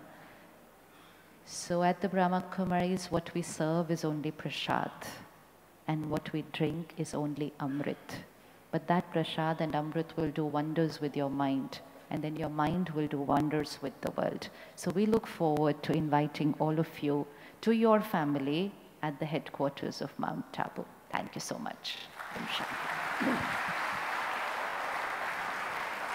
Thank you, Sister Shivani, for enlightening us about generating positive energy through our thought processes. We are thankful to Mr. Sajan Bhajanka, who has supported us in this. And now I would like to invite on stage International President Naresh Agarwal, LCIF Chairman Bob Corlew, and the host committee to felicitate Sister Shivani. And first, Vice President Gudrun.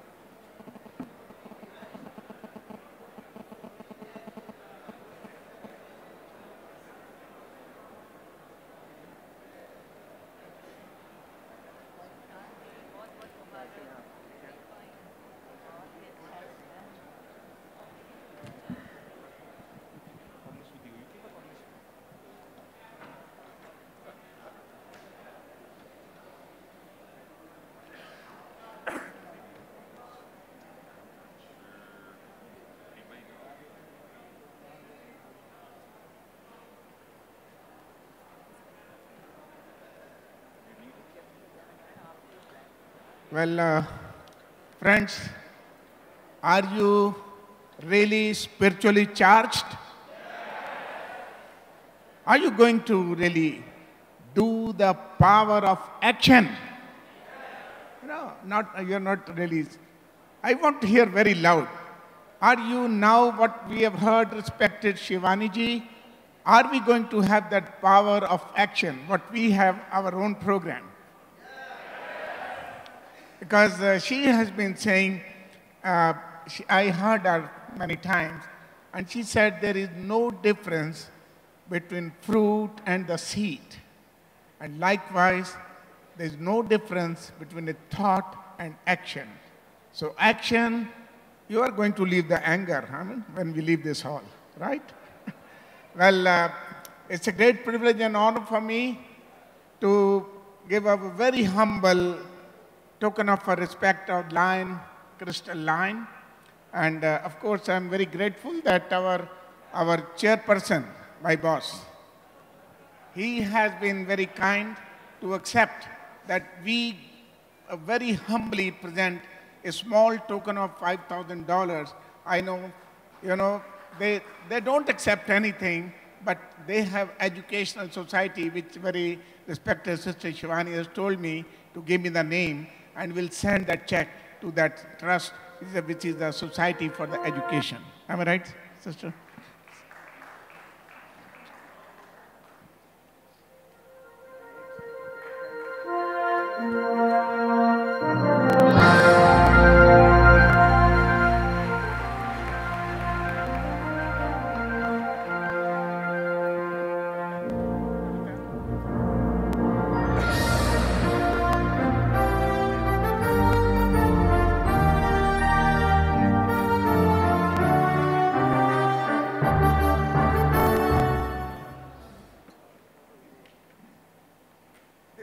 Centennial coin, which has been minted in US Mint.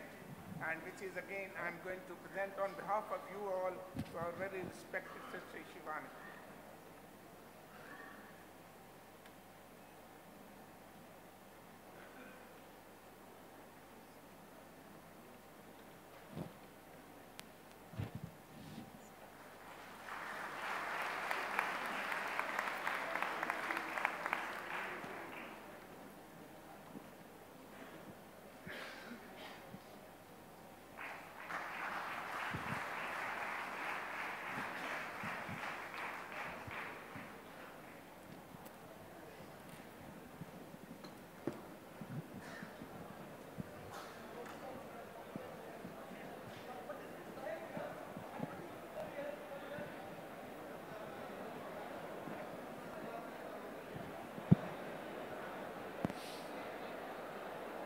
The next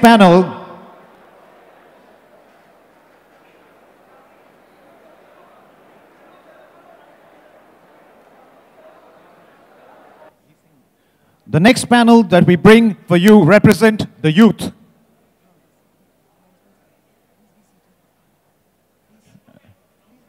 Request everyone to kindly take your seats.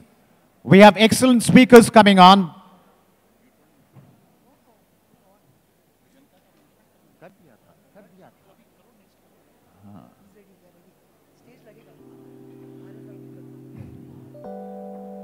We have very motivating youth speakers coming on now. Request everyone to kindly remain seated. Another very exciting session is coming up for you, after which we will have a lucky draw and break for lunch.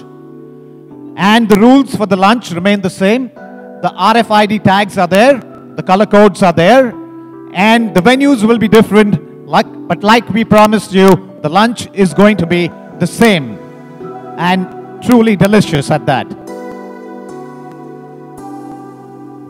And also, once we have the lucky draw, only those present in the hall will be eligible for it. So request everyone to stay in the hall and remain seated in your place, please.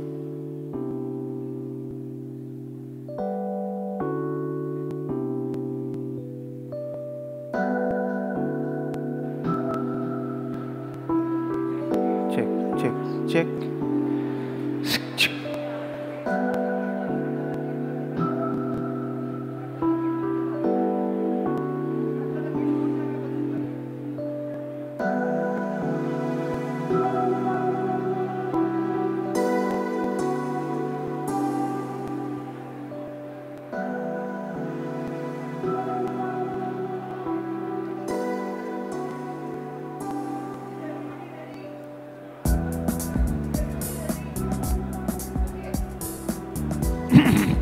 The next panel that we bring you represents the youth, our future. The panel is brought to you courtesy PCC Mohammad Adris. May I request PID Sushil Agarwal to introduce the panel, please.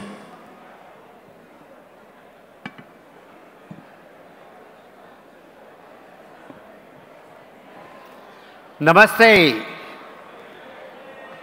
We are here for the youth panel, the determined to win. Friends, in 1987, we made a historic decision for opening the doors for women. Now we are at the threshold of another opening, that is for focus on youth, started by our immediate past president, Bob Carlo. And now the International Board is seized with the matter. We are going to focus on youth for the future of organization. And the icons of youth, the people who have set the example and they are role model, to them, the anchor Boria Muzumdar is going to have a conversation. I would like to introduce Boria Muzumdar, a Rhodes Scholar who completed his BA honors in history from Presidency College, Calcutta University in the year 1997.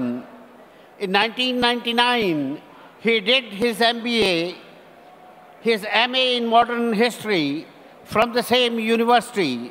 and secured first position in the examination with a record number of marks. He was awarded the Rhodes Scholarship in 1999-2000 and went to St. John's College, Oxford University to do a D.Phil on the social history of Indian cricket in October 2000. He completed his doctorate in March 2004, and the thesis was subsequently nominated for publication in the Oxford Monograph series. Friends, a social history, that was a thesis, was a social history of Indian cricket published in 2004. Thereafter, Dr. Mazumdar went on to teach at the University of Chicago, University of Toronto, and Trobe, where he was first distinguished visiting fellow in 2005. He was also the first Indian to be awarded a fellowship to work at the International Olympic Museum archives in Lausanne, Switzerland. Currently, he is Senior Research Fellow at the University of Central Lancashire and Adjunct Professor, School of Journalism, Australian and Indigenous Studies, Faculty of Arts at Monash University. He was a visiting fellow of Trinity College, University of Cambridge in 2000. With these words, I invite Dr. Majumdar at the stage and request him to take charge of the proceedings and introduce our youth icons. Dr. Boria Mazumdar. Please welcome Dr. Boria Mazumdar.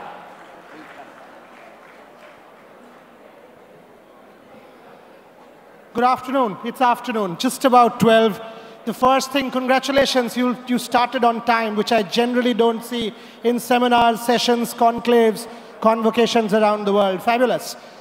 Over the next 45 minutes or so before I take questions, I've got with me two people who epitomize the spirit of India in a manner that you generally won't see anywhere else in the world. 125 million Indians, ladies and gentlemen. 125 million Indians, one individual Olympic gold medal. Good, bad? Forget that. 125 million, one individual Olympic gold medal in 96 years of competition. 2008, Beijing Olympic Games, 7:45 a.m. India time. Someone shoots at 10.8 and actually, for the first time, reaches the Holy Grail.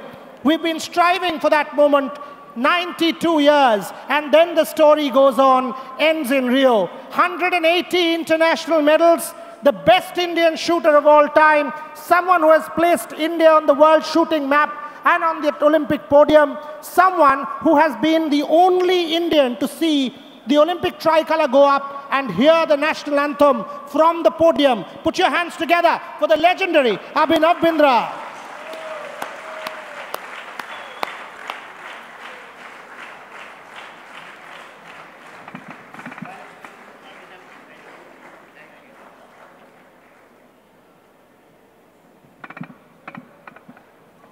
You know, I've covered her since, what, the last 12, 13 years. At the Excel Arena in London, where the boxing competition was held, she was fighting a local favorite, Nicola Adams of the United Kingdom. Nicola was favorite, was coming from a higher weight category. 6,000 people, ladies and gentlemen, 6,000 people in that arena. And 6,000 people were cheering for an Indian and not the local. She was the poster girl of the London Games. Now mother of three, then mother of two. Perhaps the woman who stands for a revolution in Indian sport. She is a revolution in herself. Coming from Manipur, overcoming every possible odds, 5 world championship titles to her name, London Olympic medal to her name. For the first time, perhaps 2 people with both Olympic medals on a panel like this. And most recently, winning the Asian Championship, her Tokyo 2020 dream is still alive. Put your hands together for Mary Kom.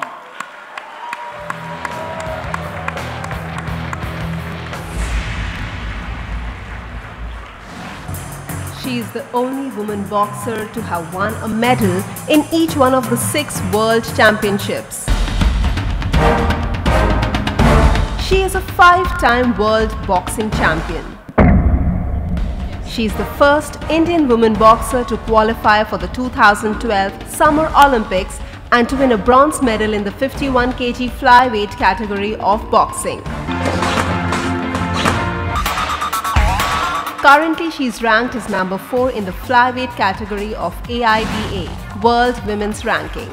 Mary Com's career started in 2000 after her victory in the Manipur State Women's Boxing Championship and the Regional Championship in West Bengal.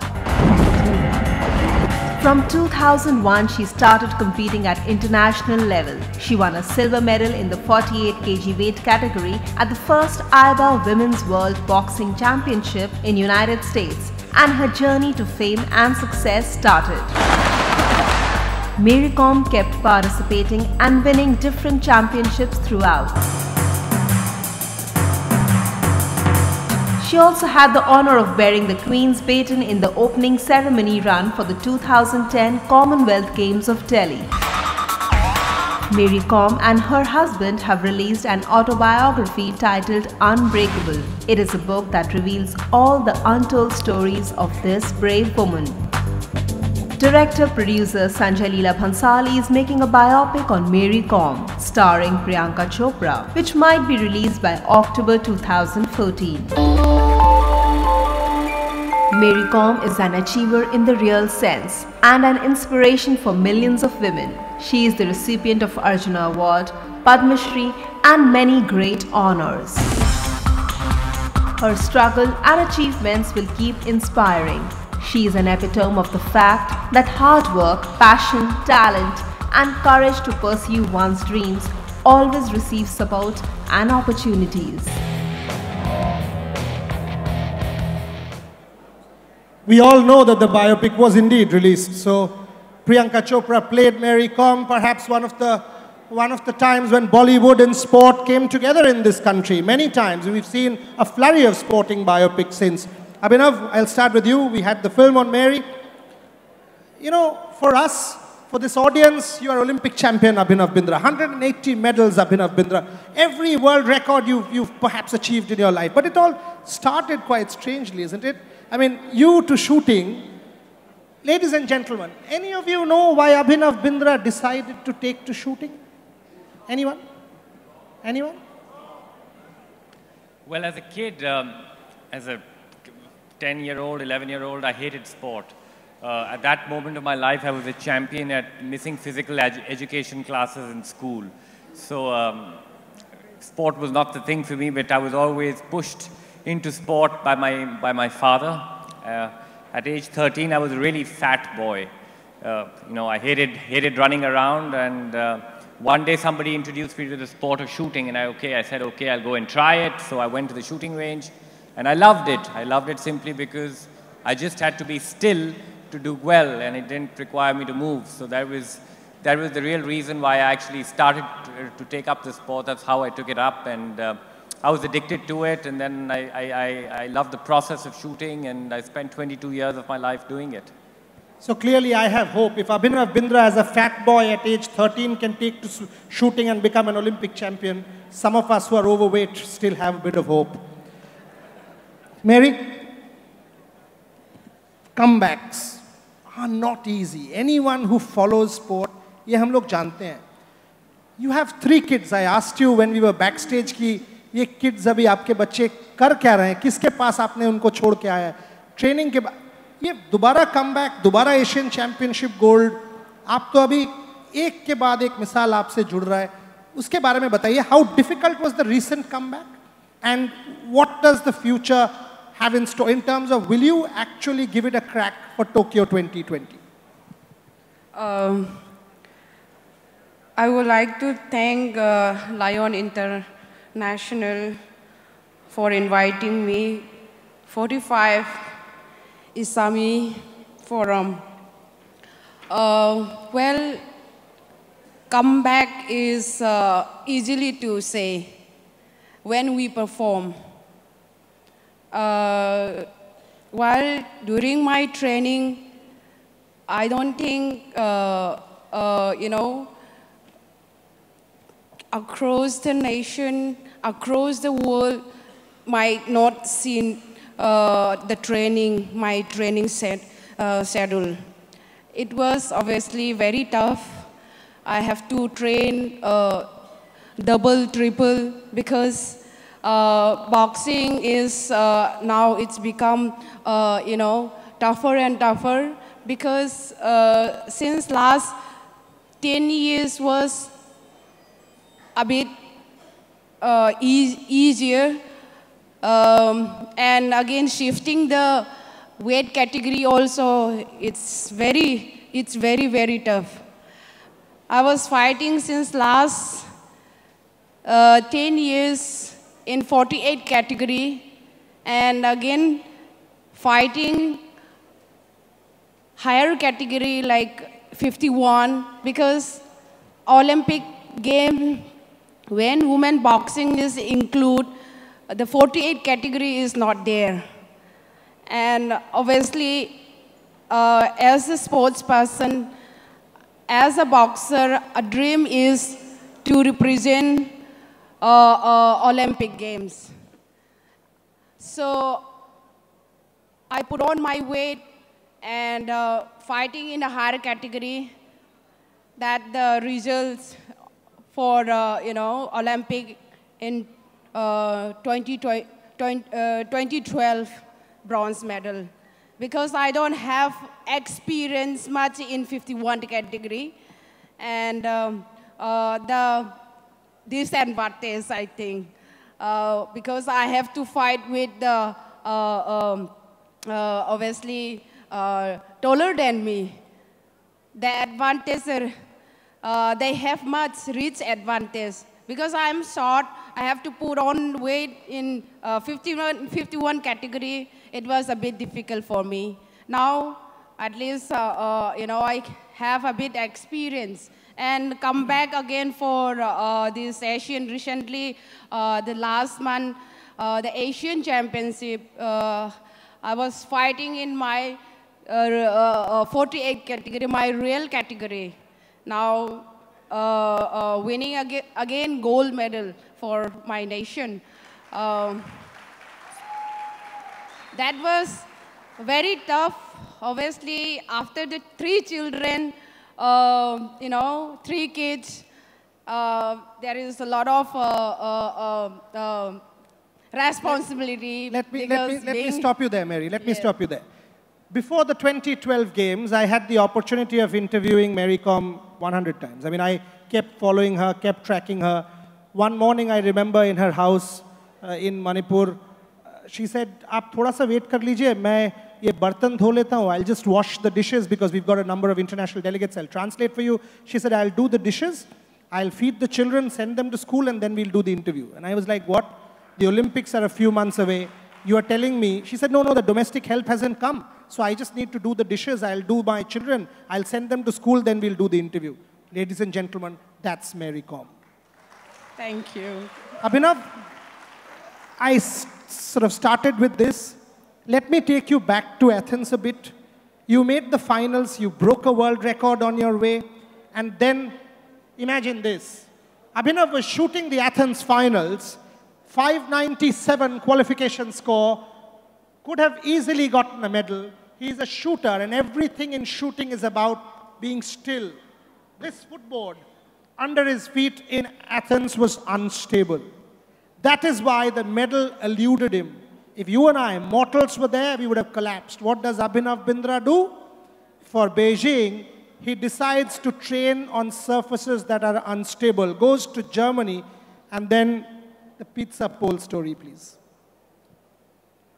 Yes, so I'll talk a little bit about Athens. I think Athens for me was a very disappointing experience. I was a young boy. I was 20 or 21 years of age, and you know, I was heartbroken. It was almost depressing. I was totally broken. At one point of time, I wanted to leave shooting and you know, quit it. But then, with time, I found the energy again to try again and to work hard. But what I'd like to talk about what the Athens experience did to me. I think Athens taught me how to be detached from the outcome. So when I actually went to train, went into Beijing and went to the Olympics, I was very, very process-driven, and I was completely detached from the outcome. My only goal going into Beijing was to do the best that I could on every single opportunity, on every single shot that I had to be the best that I could be. And if I managed to do that, I was a winner. I was a winner in my own eyes. So that was that detachment was a very powerful thing that happened to me, and perhaps that is the reason why I won. Leading up to Beijing, of course, I trained in different ways. A week before going to Beijing, I went on a commando course to Germany, which included climbing a pole which was 50 feet high, and you had to climb up. The circumference was the size of a pizza. That's why it was called a pizza pole. And then you had to jump off it. So it toughened me up. It took me out of my comfort zone, and I went into Beijing with a sense of complete that my preparation was complete. I had done everything humanly possible to prepare to the best of my ability for the Olympic Games in Beijing, and that again, I was a winner before I even landed in Beijing, because for me, I had put in the work. I had put in the work, not just leading up to Beijing, but every single day leading up to Beijing. It was about working hard and being better and trying to get better. When I hear Abhinav's stories or Mary's stories, what stands out to me, and AP Singh, who's committed to Lions like I don't think I've seen many people do, and he and I have had many, many meetings leading up to this session, trying to understand from him what the principal purpose of this session that we are putting together for you is. And the idea, two words came forward. One was motivation, one was inspiration. These two people stand for motivation and inspiration. One Mary, one Abhinav story before I go to them. Mary, soon after winning the Olympic medal, and my first question to her was, first Indian woman boxer to win an Olympic medal, inaugural year of boxing at the London Games. And before even I could ask her the question, Mary tells me, sir, they've allowed me to carry my rice cooker, and the Emirates airline did not charge me extra luggage. And I was like, what? That's Mary Kom. Simplicity, humility, modesty, ladies and gentlemen, makes the champion that Mary Kom is. Mary, children are also taking to sport. Will we have future Olympic champions in Nainai and Rengpa? I could not say, because they are not into boxing. They are into other sports, other disciplines like football, race. So maybe. But now you tell my audience the story that when you were training in Patiala, yes, one of your children had a problem, and it's a serious heart issue. Please listen to this. Had a serious heart issue. Mary was training in Patiala, driving to Chandigarh? Chandigarh. And then going back and training. Can you tell us the story? Actually, the story was, I was in the camp in Patiala. 2 days, 3 days back, I have seen in my dream back to back. I have twins. Actually, the younger one is not well. I have seen in my dream again and again. So I called my husband. What happened to our son? He's fine, he said. He's fine. He's doing good. And no, I have seen, 3 days continuously, something wrong with the health or something happened. So he doesn't want to tell me, actually. He don't want to tell me because I was in the game. I'm doing, for the upcoming this competition, giving full focus he might be thinking that, I will have a mentally disturbed. So finally, in Manipur, they don't have the facility actually. He had a heart problem. It's whole heart.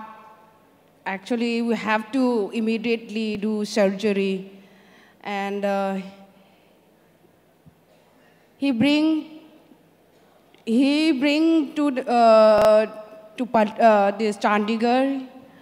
They come out from the States. They have to come to Chandigarh to treatment and again for the surgery. At the same time, I knew when they came to Chandigarh, and yes, I told you I have a problem, I have a doubt. I have seen, continuously 2-3 days. So it's a connection actually. God has, given that the son and the mother, the connection was. And I have already just after next week, after 2-3 days, I have to go for the competition. It's in China. So I was crying what to do.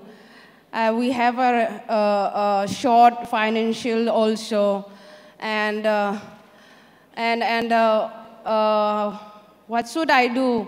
Then I was thinking that, I have to drop. If I drop him, how can I will go and participate for the championship? I don't think I will not able to perform also, because my mind and focus, is always, attention is always there. And I don't want to train also. And finally, my husband has told me that you go, you focus your competition, try to do your best, give your best, and I will taking care of him. So whatever God has, we have to hand over to the God Almighty.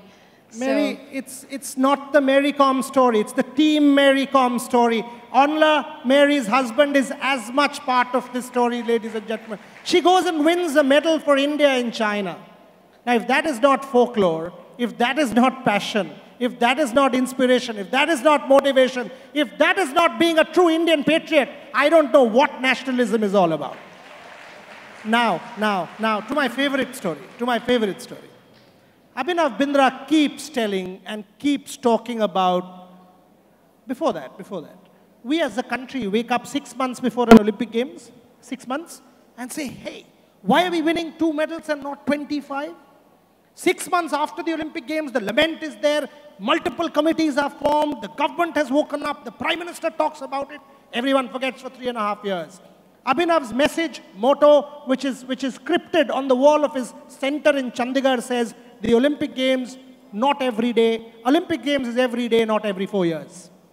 Abhinav, you and I were in this leadership talk, I think in Nagpur.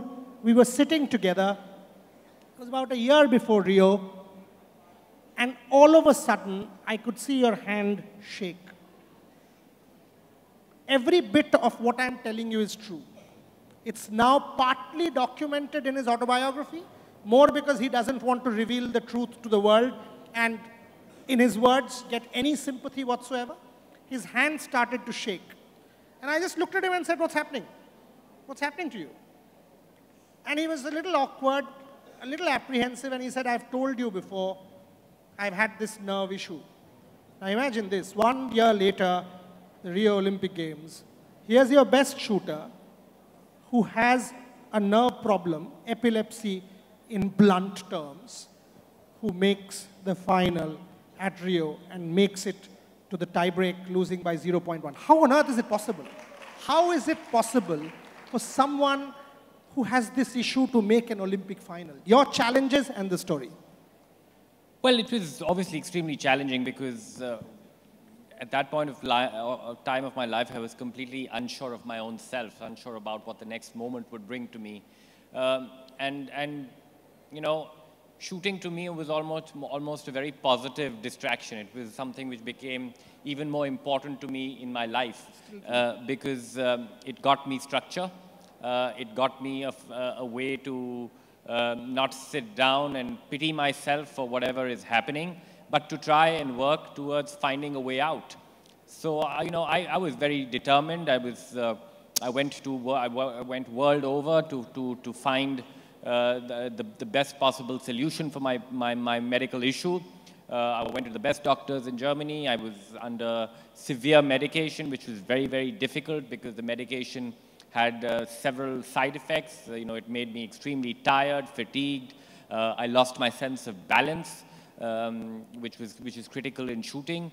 But I kept at it. I kept at it. You know, I kept working hard. And again, the only positive thing that came out of the whole thing was because I was not so sure of what the next moment was going to bring to me, I was just very focused in being in the moment.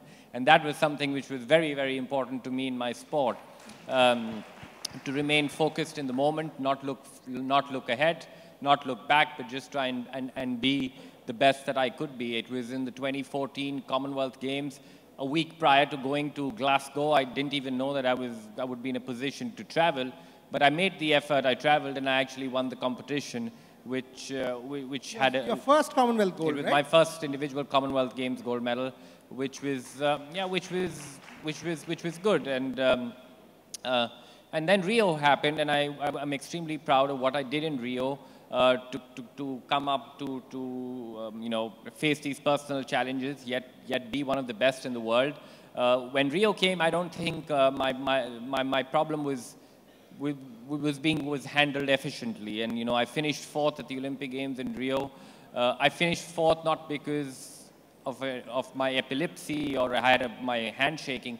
I finished fourth at the Rio Olympics because I was simply not good enough for third. You know, that's what Abhinav Bindra is all about. He'll keep saying, I wasn't good enough. 45 minutes before the Olympic final, his sighter broke. I've got photographs to prove that. I said, how on earth did you manage to go and shoot in the final? He said, what am I supposed to do? Should I give up? I've made the Olympic final. I'll give it my best shot. Yes, I lost in a tiebreaker. Come on. I'm fourth in the world. I'm not that bad. Unbelievable. Absolutely unbelievable. Mary, back to you. Immediately after winning the Olympic medal, this is a funny story. 2012 London Games, the Olympic Park, Stratford, that Westfield Mall. There's a very, very good shopping mall just next to Stratford. And Mary had been taken to this competition, to this felicitation, the day after or hours after winning the Olympic medal. Suddenly I get a call from a very dear friend saying, Mary Kom is lost. I said, what? So he said, can you go and fetch Mary Kom from this mall? She's completely lost. She's gone crazy. You're all seeing Mary smile. You should have seen Mary at that point in time. She was fuming. She had the Olympic medal with her. For 10 minutes, she would have almost boxed me. She could have boxed me. And then we calmed her down. And I said to Mary, Mary, you finally achieved your dream. Can you talk to me about the process? आपके training के बारे में थोड़ा सा बताइए. आप Olympics के लिए आपने लिवरपूल में ट्रेनिंग की. आप लंदन आए 1-2 दिन पहले, so that to keep focus. ये जो focus हम लोग लाइफ में all of us try to imbibe, इसके बारे में please tell my audience. I've just asked her to tell me about the process that led her to the London medal, because she did not come to the village also till 2 days before the event. She was training in Liverpool, just to translate for my international guests. During my Olympic 2012, my preparation was, it's pretty good. And first I've trained in Pune, Baliwali. And again, before the Olympic, obviously, because of the, weather, I have to go earlier to adjust the weather. So I trained again in Liverpool 10 days. And obviously, wherever I go, I carry my cooking stuff, rice cooker. You know, the first very important thing is obviously good food. If I have good food, obviously I will be strong. That is, you know, well, some country I could not able to adjust the food, and some country I can easily to, you know, have can eat everything, like. So the main part is without rice, actually I'm dying. I will not perform. That is part of my life, you know, since, you know, when I was kids, and still now. Without rice, I will not able to train, I will not able to perform. So I carry my cooking stuff while the Olympic preparation or any preparation, any competition. So after training, I have to cook on my own and again go for, you know, relax, go for rest. That is my schedule, actually. And I always I am focusing in my training to do better and better. What the weakness, how can I will improve, and the strong point, how can I will double improve. That is always I do, and I don't go anywhere before, you know, until unless the competition is not over. So after over, I enjoy shopping wherever I will go. But until unless the competition is not start and not over, I will be in the room training, race, training, training, cook, race, training, cook. That was super. You know, you guys stand for service. Service to society, service to humanity, service to a cause. We keep talking about athletes giving back to society, giving back to their country. Soon after the Rio Games, in fact, that evening, Abhinav and I had dinner at the Rio Olympic Village. And I asked him what after. And he said, I'm going back. I'm setting up this training facility in Chandigarh where he stays.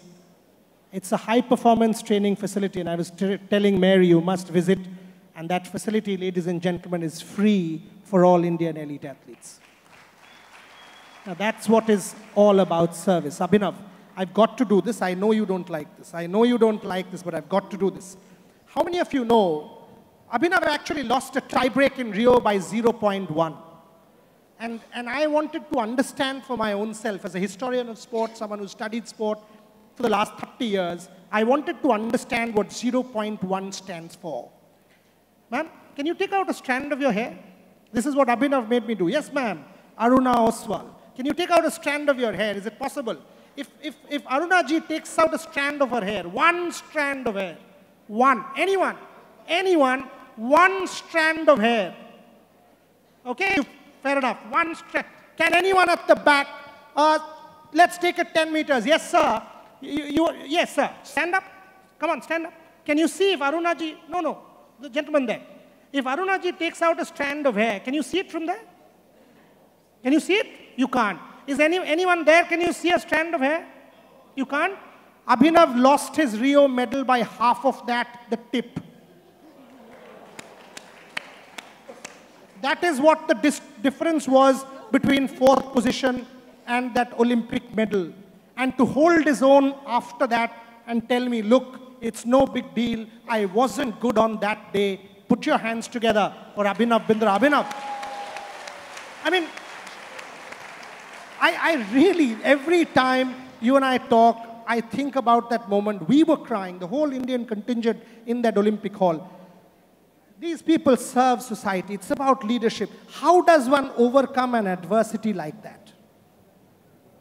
I really didn't look at it as an adversity, firstly. I think it was about giving my best. And I think that's what that is absolutely the bottom line of what we all do in all our different careers. It's about doing the best that you can and being the best that you can be.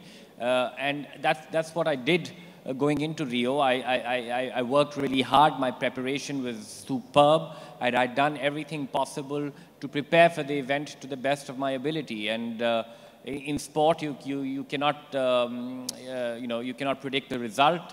The result can't be scripted. Sometimes it goes as per your plan. Sometimes it doesn't. But it's all about giving your best. It's all about bringing the best out of yourself and pushing yourself to the limits, working towards it. In the whole journey has to be, you have to live that journey and you have to be the best that you can and work hard, and that's what I did. And when I went into Rio, I was a winner. I was a winner in my own eyes. I had overcome personal issues. I had worked really hard. I was 34 years of age going into Rio, and I was fourth best in the world. It was pretty damn good, actually. Absolutely pretty damn good. So it was, yeah. So it was, yeah, it's tough. It's tough. Fourth place is probably the worst position that you can be at an Olympic Games. But shit happens sometimes. It's okay. You get over it. And as I said, I was content. It was a great closure for me because I was satisfied from deep within. And at the end of the day, that's the most important thing. That's what I'll keep for the rest of my life. Another medal would have been nice, but it would have just gone onto the wall. But it's that personal satisfaction and contentment that one is looking for, and that's what I had. So it was good. I think that's what connects Lions to Abhinav. The process, the satisfaction that you all get by serving society, by serving humanity across the world, believing in a cause, believing in a movement, believing in what you guys stand for and your organization stands for. One more question to Mary before I open this conversation up for interaction. Introduce yourself, fire away. We've got some time for questions, and then I'll close the session. Mary, coming from the Northeast, yes, now facilities have evolved, developed in the Northeast, some say in Isaame, Sarbananda Sonwal is trying to do some stuff. But when you came into our athletic scene, can you give my audience a sense of how difficult it was reading the autobiography, having spoken to you 100 times? I mean, it was an impossible task at that point in time, right? Can you give us a sense of how difficult it was? It was really difficult because we don't have enough facility. When I, started boxing in 2000, and the SAI have the facility that is not enough. One ring is not enough. 5 bag is not enough. And the gym was, that is not enough. Comparing that other country, they have enough facility. They already advanced, but in India, what we have that facility, I don't think the extraordinary only can perform, or other, because of the the facility we don't have, they might not perform, because some boxer, they are really need the infrastructure, the facility things. So, but at the time I was using the same whatever we have the facility in Manipur, and it was, in my life, in my case, is totally different to other boxer. You had to change your name, right? so that your father did not know that you were boxing? Oh, yes. Actually, when I came to the stadium and just joined the boxing training 1 day, 2 days, they asked me, what is your name? And I said my name, the long one, actually. It was even my grandmother is given this name, actually. So it was very meaningful, but in my own language, it was difficult to pronounce. It was very, very difficult to pronounce to other people, So, Chung Nei Zhang. It was very, very meaningful, but people, they cannot pronounce properly. So that what I say, yeah, you just call me Mary, because I'm a Christian and I'm, that religion connection, so they will easily to pronounce. That's I mean, then I told to my friend to call me Mary. So now Mary, now it's everybody know that Mary Com. So MC is the M is surname, Hang Ti, and C is Chung Nei Zhang. It's very long. I don't think you will able to pronounce also. So that is the. But just to add to that story, what she did was she called herself Mary Com, and her photograph, after she does well in one of the competitions, gets published in the papers. And her father was told, I mean, obviously he didn't know who Mary Com is, and he sees the photograph and says, hey, that's my daughter. And then the rest is history. Mary almost got a thrashing at home, but goodness gracious me, she did not give up. Goodness gracious me, for India and the world, she did not give up.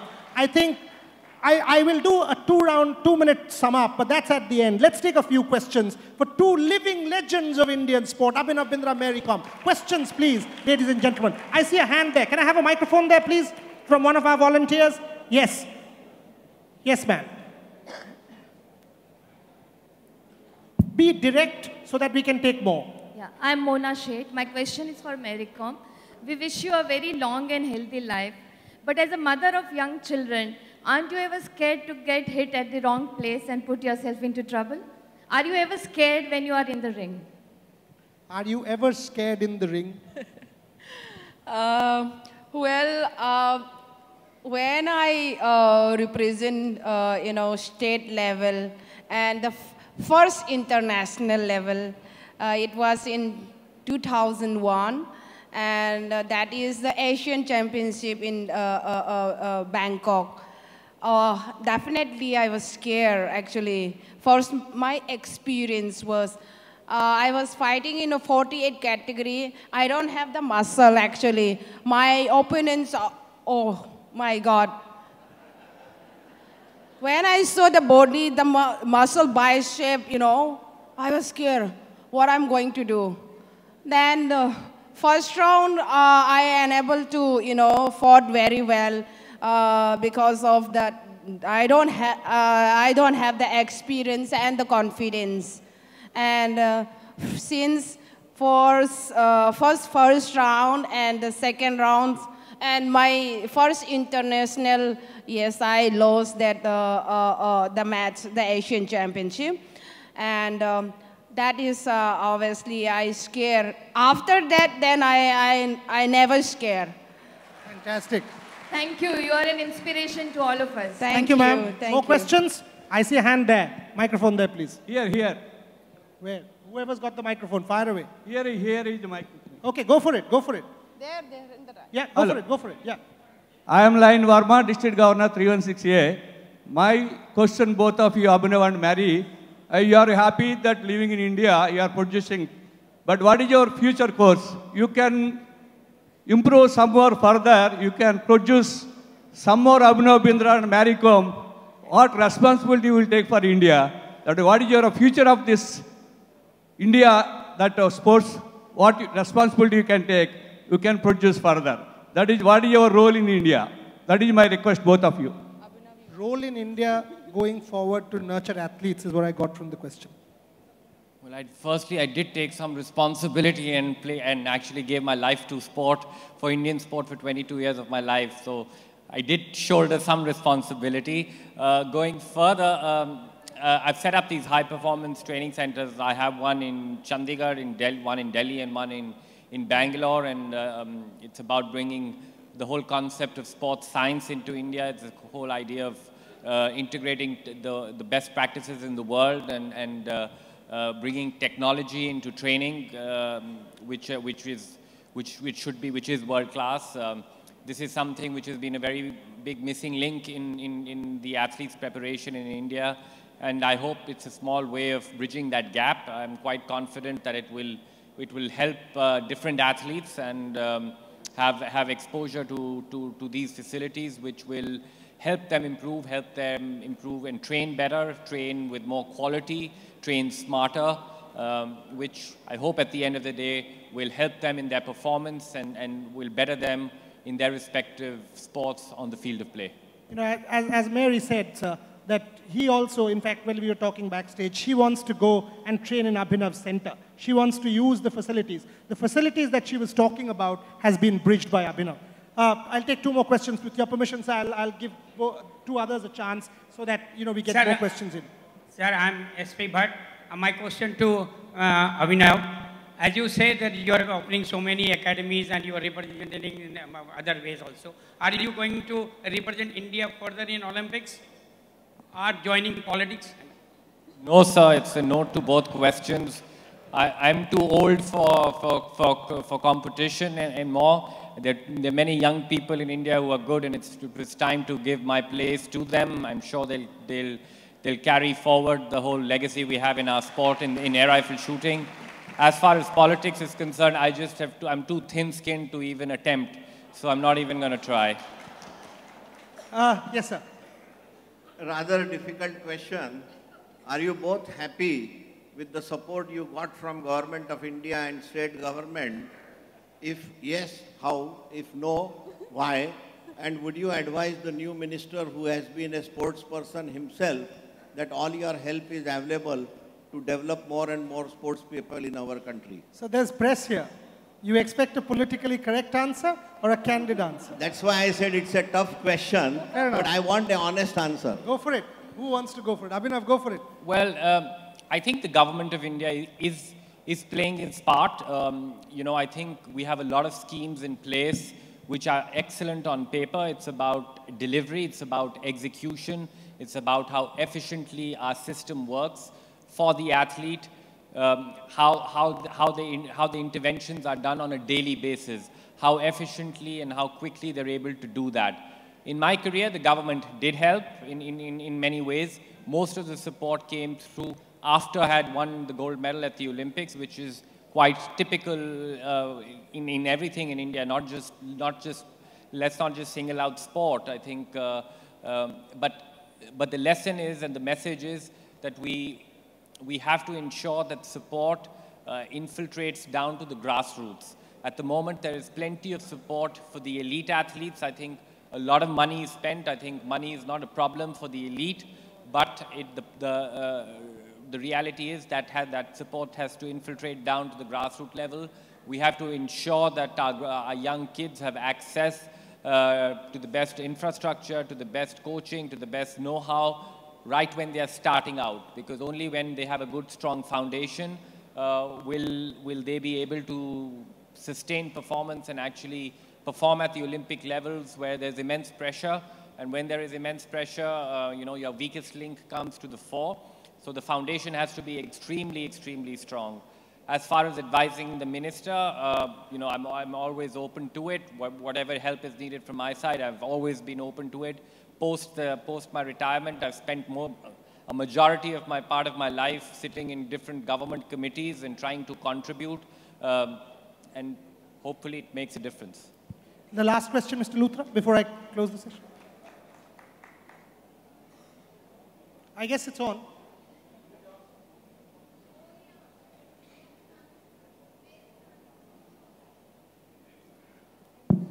still an active athlete.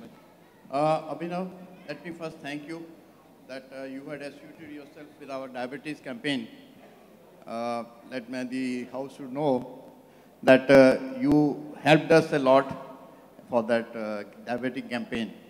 Now, my president wanted to know from me that you like to continue helping us with the diabetic campaign. Sure, no problem. Fantastic. Okay, that was a quick question. One more. If there's any yes, ma'am, you have the last question. Can you have a microphone there before I close this session and give it back to Mr. A.P. Singh, who thankfully got all of us together. I think over the last 45, 50 minutes, we've all enjoyed. Ma'am. Thank you very much. I'm Lion Vimla, and my question is to Mary Com. What made you take up boxing and not any other sport? What made you take up boxing? Why boxing?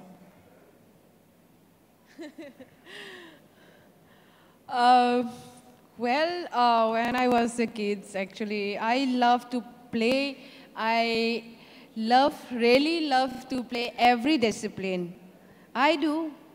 I play football, badminton, and table tennis, and obviously race.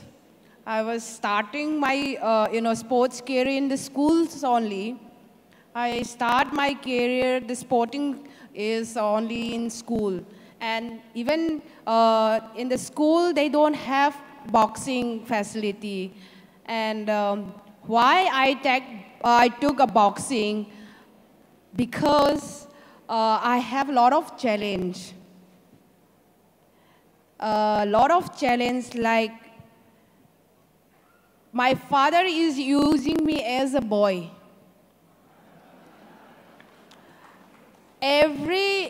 Every work in the field, I'm the eldest.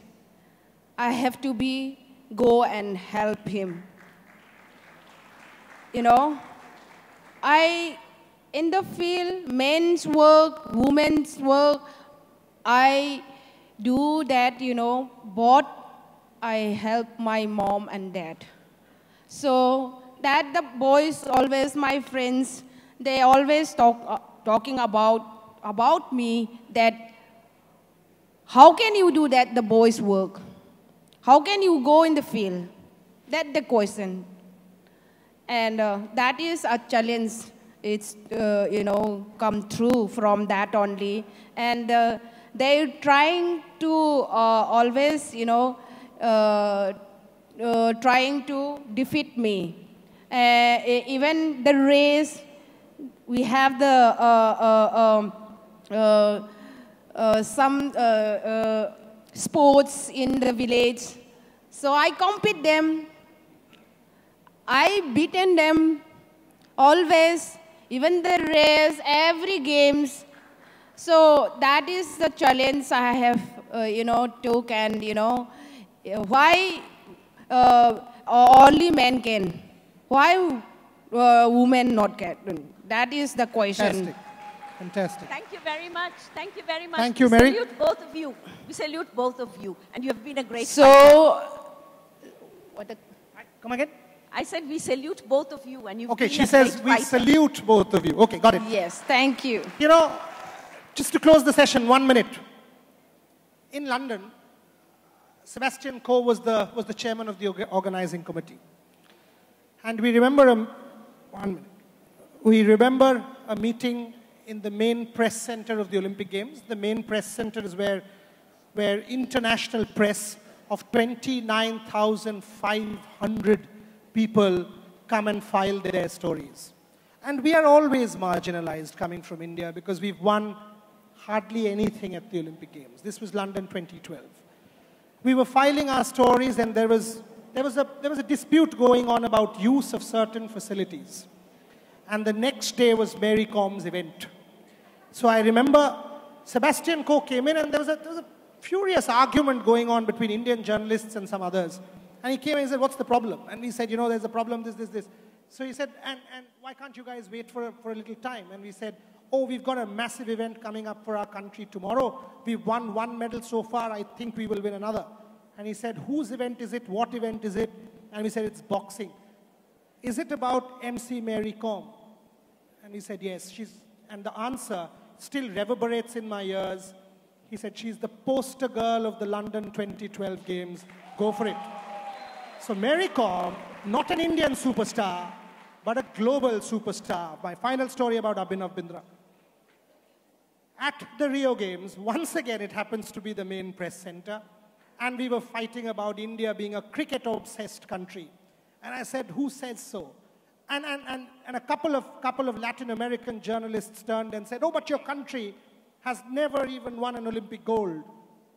And had that question been asked of me, I've covered 4 Olympic Games, had that question been asked of me in Athens, my answer would have been silence. That question was asked of me in Rio, and like 125 million other Indians, I turned back and said, 8th of August, 2008 in Rio, one gentleman stood up for India, saw the tricolor, heard the national anthem. Put your hands together for Abhinav Bindra and Mary Kom. Mr. Singh, back to you. Ladies and gentlemen, that's from me. Back to the organizers to conclude this session. Hello, excuse me, just 1 minute. Okay. Yes, ma'am. Just, go for it. This is not a question to both of you. On behalf of all the lions here, I would like to give a request to both of you that we are entering into a very big campaign of diabetes awareness.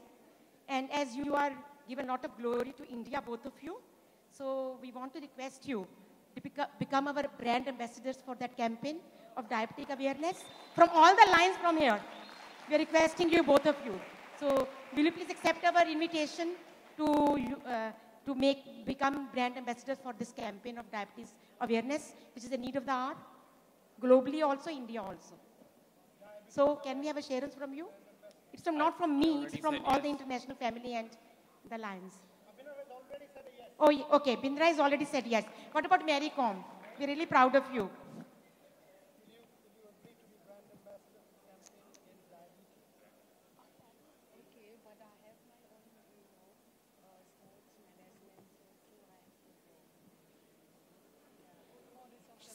Send Mary some more details because she needs some more details to know. Sure. And then for sure, because she's invested in the cause. Thank you so much. Let us clap for both of them. She's invested in the cause.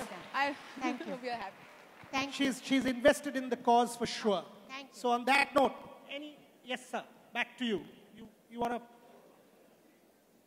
To felicitate our outstanding sporting achievers, Abhinav Bindra and Mary Kom, we now invite on stage International President Dr. Naresh Agarwal and the host committee. Soon after this, we're going to have a lucky draw. For all those who are there in the hall only will be eligible, so kindly stay back in the hall.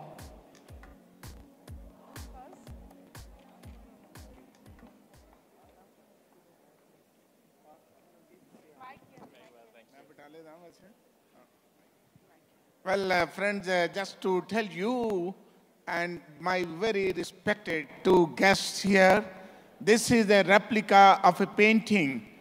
600,000 children participate every year, and she is the winner from Thailand. And this is the replica being given to a very respected guest, and it's a privilege and honor for me to present to this very, very privileged 2 individuals on the stage here.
remind everybody.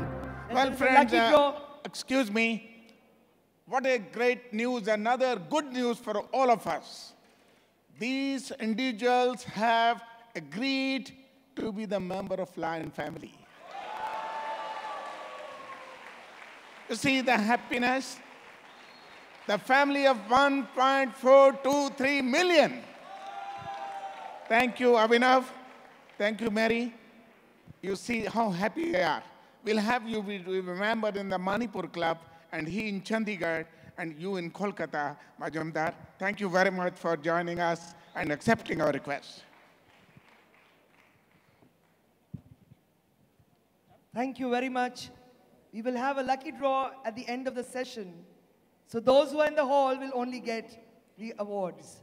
So we are now going to, but before that, we would like to felicitate our past international director and board appointee Praveen Chajar, who could not be in the hall as he had some emergency to attend to. May we call upon stage past international director Praveen Chajar.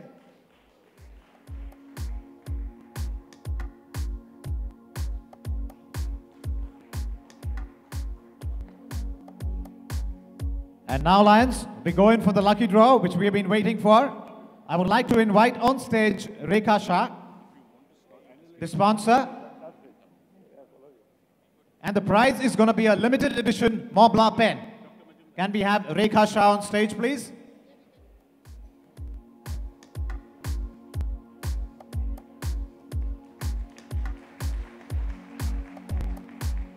Can we have the lucky draw on the screen, please?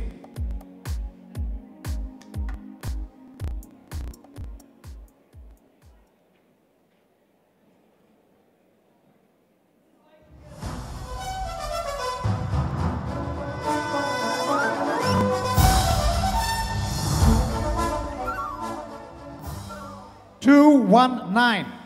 Sanjay Singh, 325B2. Are you in the hall?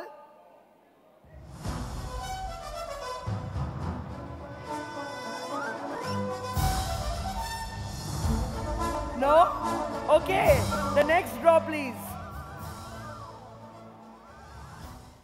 408. Akhtar Hussain Khan from Bangladesh. Akhtar Hussain Khan. Akhtar Hussain Khan from Bangladesh. 315A2.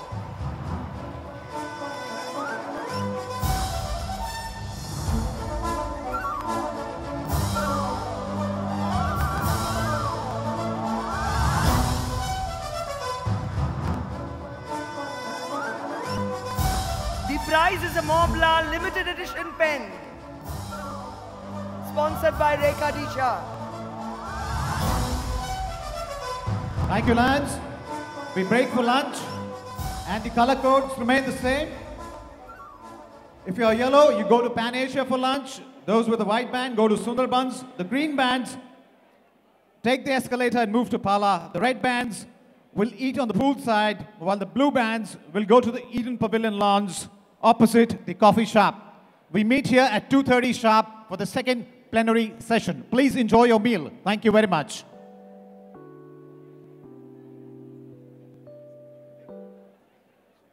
And don't forget to give your play coupons to the stalls which you like. Thank you so much.